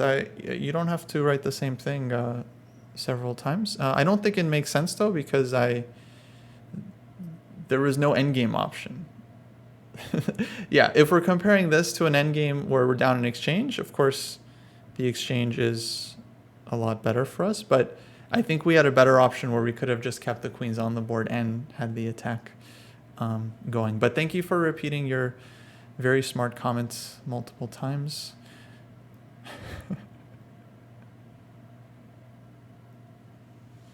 Yeah, no, down the exchange, it was very tough. I mean, past a pawn is still strong. Yeah. But I understand rook is not as good as the queen. I think we all agree with that.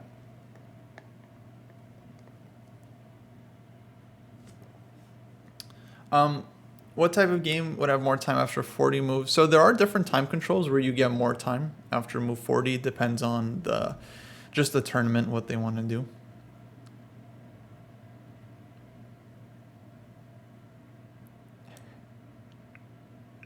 What do you mean, MG Birdo? What do you mean?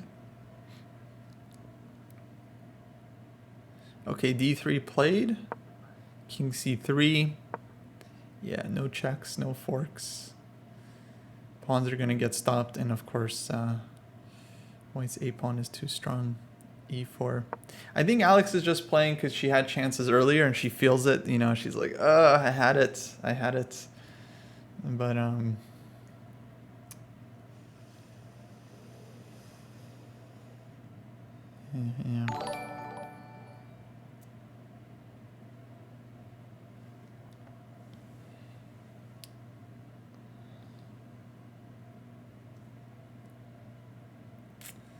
Sometimes when it's like you feel close, it's like, it's hard to resign the game. A6, 20 seconds. Yeah, it's going to be 2 queens. Yeah, I just don't like it when people repeat the same thing like over and over again. It's just kind of annoying because then I have to read it over and over again. Okay, there's the resignation. Yeah, GG. Well, the opponent, I mean, I think he played well given the situation. Like, obviously made some mistakes. He let Alex back in, but then he managed to find some very accurate king moves in the end to convert it. So GG. GG to Alex. She also fought hard, had some chances, but it was not to be. Yeah, no hope of a mouse slip anymore. That's right. That's right. Yeah. Unfortunate. There was no handshake? I didn't actually see the camera. I feel like I saw something out of the corner of my eye.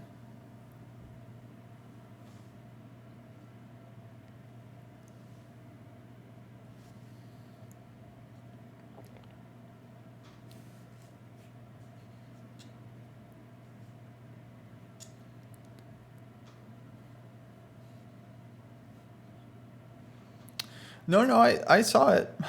I saw it. If I don't respond to a comment, it could be a million reasons. Maybe I'm in the middle of a different thought, or maybe I just don't think it's worth responding to, or maybe it's like a blunder, you know, so I don't. Oh, but I did respond to it. I said like multiple times, like endgame would have been very tricky for black, and I like the decision to keep the queens on the board. It just didn't work out concretely, but yeah. Anyway. Bartnon, I think you had like another comment on our YouTube video that I was kind of unhappy with. I'm assuming it's you because it was the same username, but it was like really kind of nasty and unnecessary on our latest vid. Yeah, I didn't like that at all. Yeah, sometimes people will like comment a blunder and then I can see that it's a blunder and I'm sure they're going to figure it out in 2 seconds that they just blundered, and then there's no point in like there's no point in calling them out. Yeah. Yeah.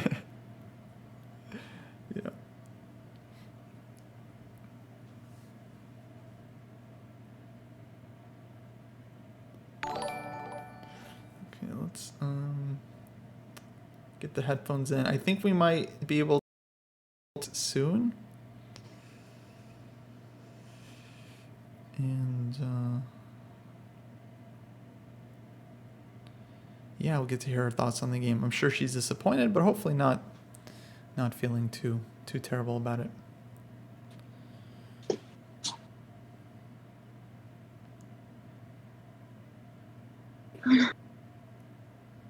Kostya, can you hear me?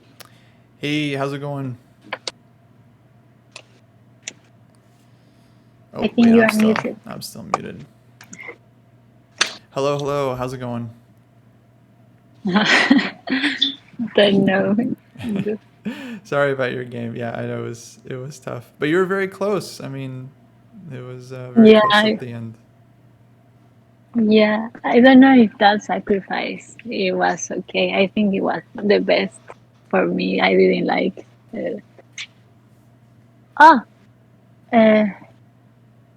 No la tengo yo, ¿no?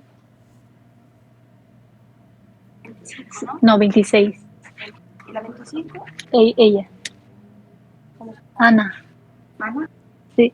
Ana. Yeah, delivered. Ah, yes. Okay. Sorry about that. No, I'll be there.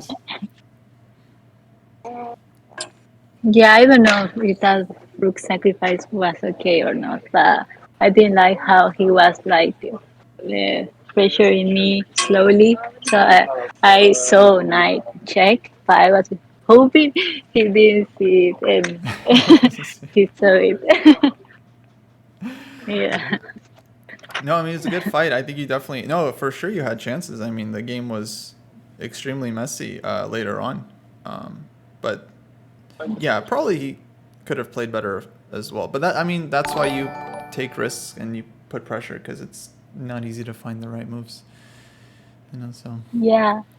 At the end, it was somehow draw, and I didn't see the where to check. right. I don't know. It, it was a better like check. I don't know like Yeah, we weren't for, sure for either. uh, I guess I was thinking maybe you could have played 94 at some point, like yeah. before the queen has a Yeah, chance to get in. But you yeah, had good to plan the idea. increment for a while, right? It's not easy. Yeah, yeah. Well, I think it was a good game. Oh, it was a really interesting game. Yeah, absolutely, absolutely. I am so sorry. I was nervous at the end, and when I checked there, I didn't see I didn't have any more checks, and I didn't have time to think. So I just wondered my queen, keeping my queen. Oh yeah. I Yeah, think yeah, it was already after Queen E5. I think it looked really tough. I couldn't find defense there. yeah, yeah. But you are right. The best was knight in the center, so just in case the knight can help Yeah, in the yeah. Maybe other that side of was the board. that might have been the Yeah. best try, but still good fight. Thank Um, you. very good fight. Yeah, I'm a little bit sad. You got two more games. Yeah, two more games. Wow, this is so fast. Yesterday I started today. Well, not today. Tomorrow or the day after tomorrow is over. Yeah, I'm excited. I will try to win the next game. For But sure. Hmm. yeah, for a moment I thought like I had it, and I offered draw. He didn't want Oh, you offered a draw? it. Yeah. What? When? When What when draw? when I was almost checkmate when I played queen, uh, threatening checkmate. Queen F5. You offered a draw. Yeah, yeah. It's a good draw for The today. knight was there. Yeah. No, I mean I think Mm. you're not worse there. I wouldn't offer a draw because I thought you were better at that point. Okay. I was No, not but sure. probably Yeah. draws better. Mm. That's funny. Okay. Alrighty. Well, we'll let you go. Best of luck tomorrow. Thank you. Thank you. I will go to have dinner now. I think everyone finished.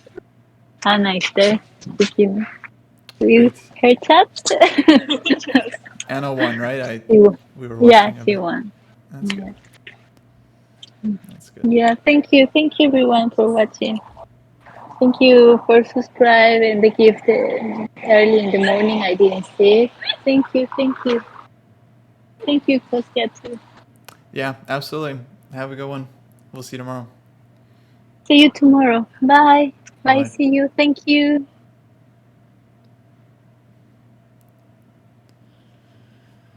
All right, folks. There you have it. So she seemed to be in all right spirits. Clearly a bit disappointed about the game. How could you not be after such a fight? But that's how it goes. Chess is hard as usual.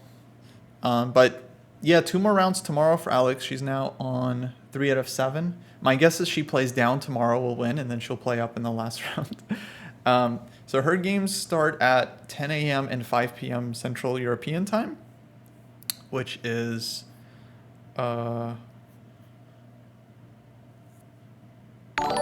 It's 10 a.m. for the evening round for us. It's like 11 Eastern. I think it's like 4 a.m. Eastern time and 11 a.m. Eastern time. 2 rounds tomorrow. So she's going to have a morning round and evening round. Yeah, so 10 a.m., 5 p.m. Central European time. Ready Chess might be back. I'm not sure. I know he was covering the morning rounds. So he might be back tomorrow on Alex's channel. I really don't know. I'll try to cover the final round though. So tomorrow we'll try to watch the last round and hopefully Alex can have a good finish. But yeah, that's gonna do it for this stream, folks. Thanks for hanging out.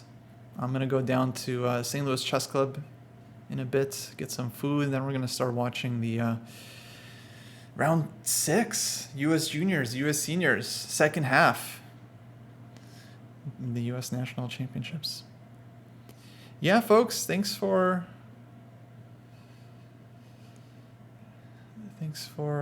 hanging out.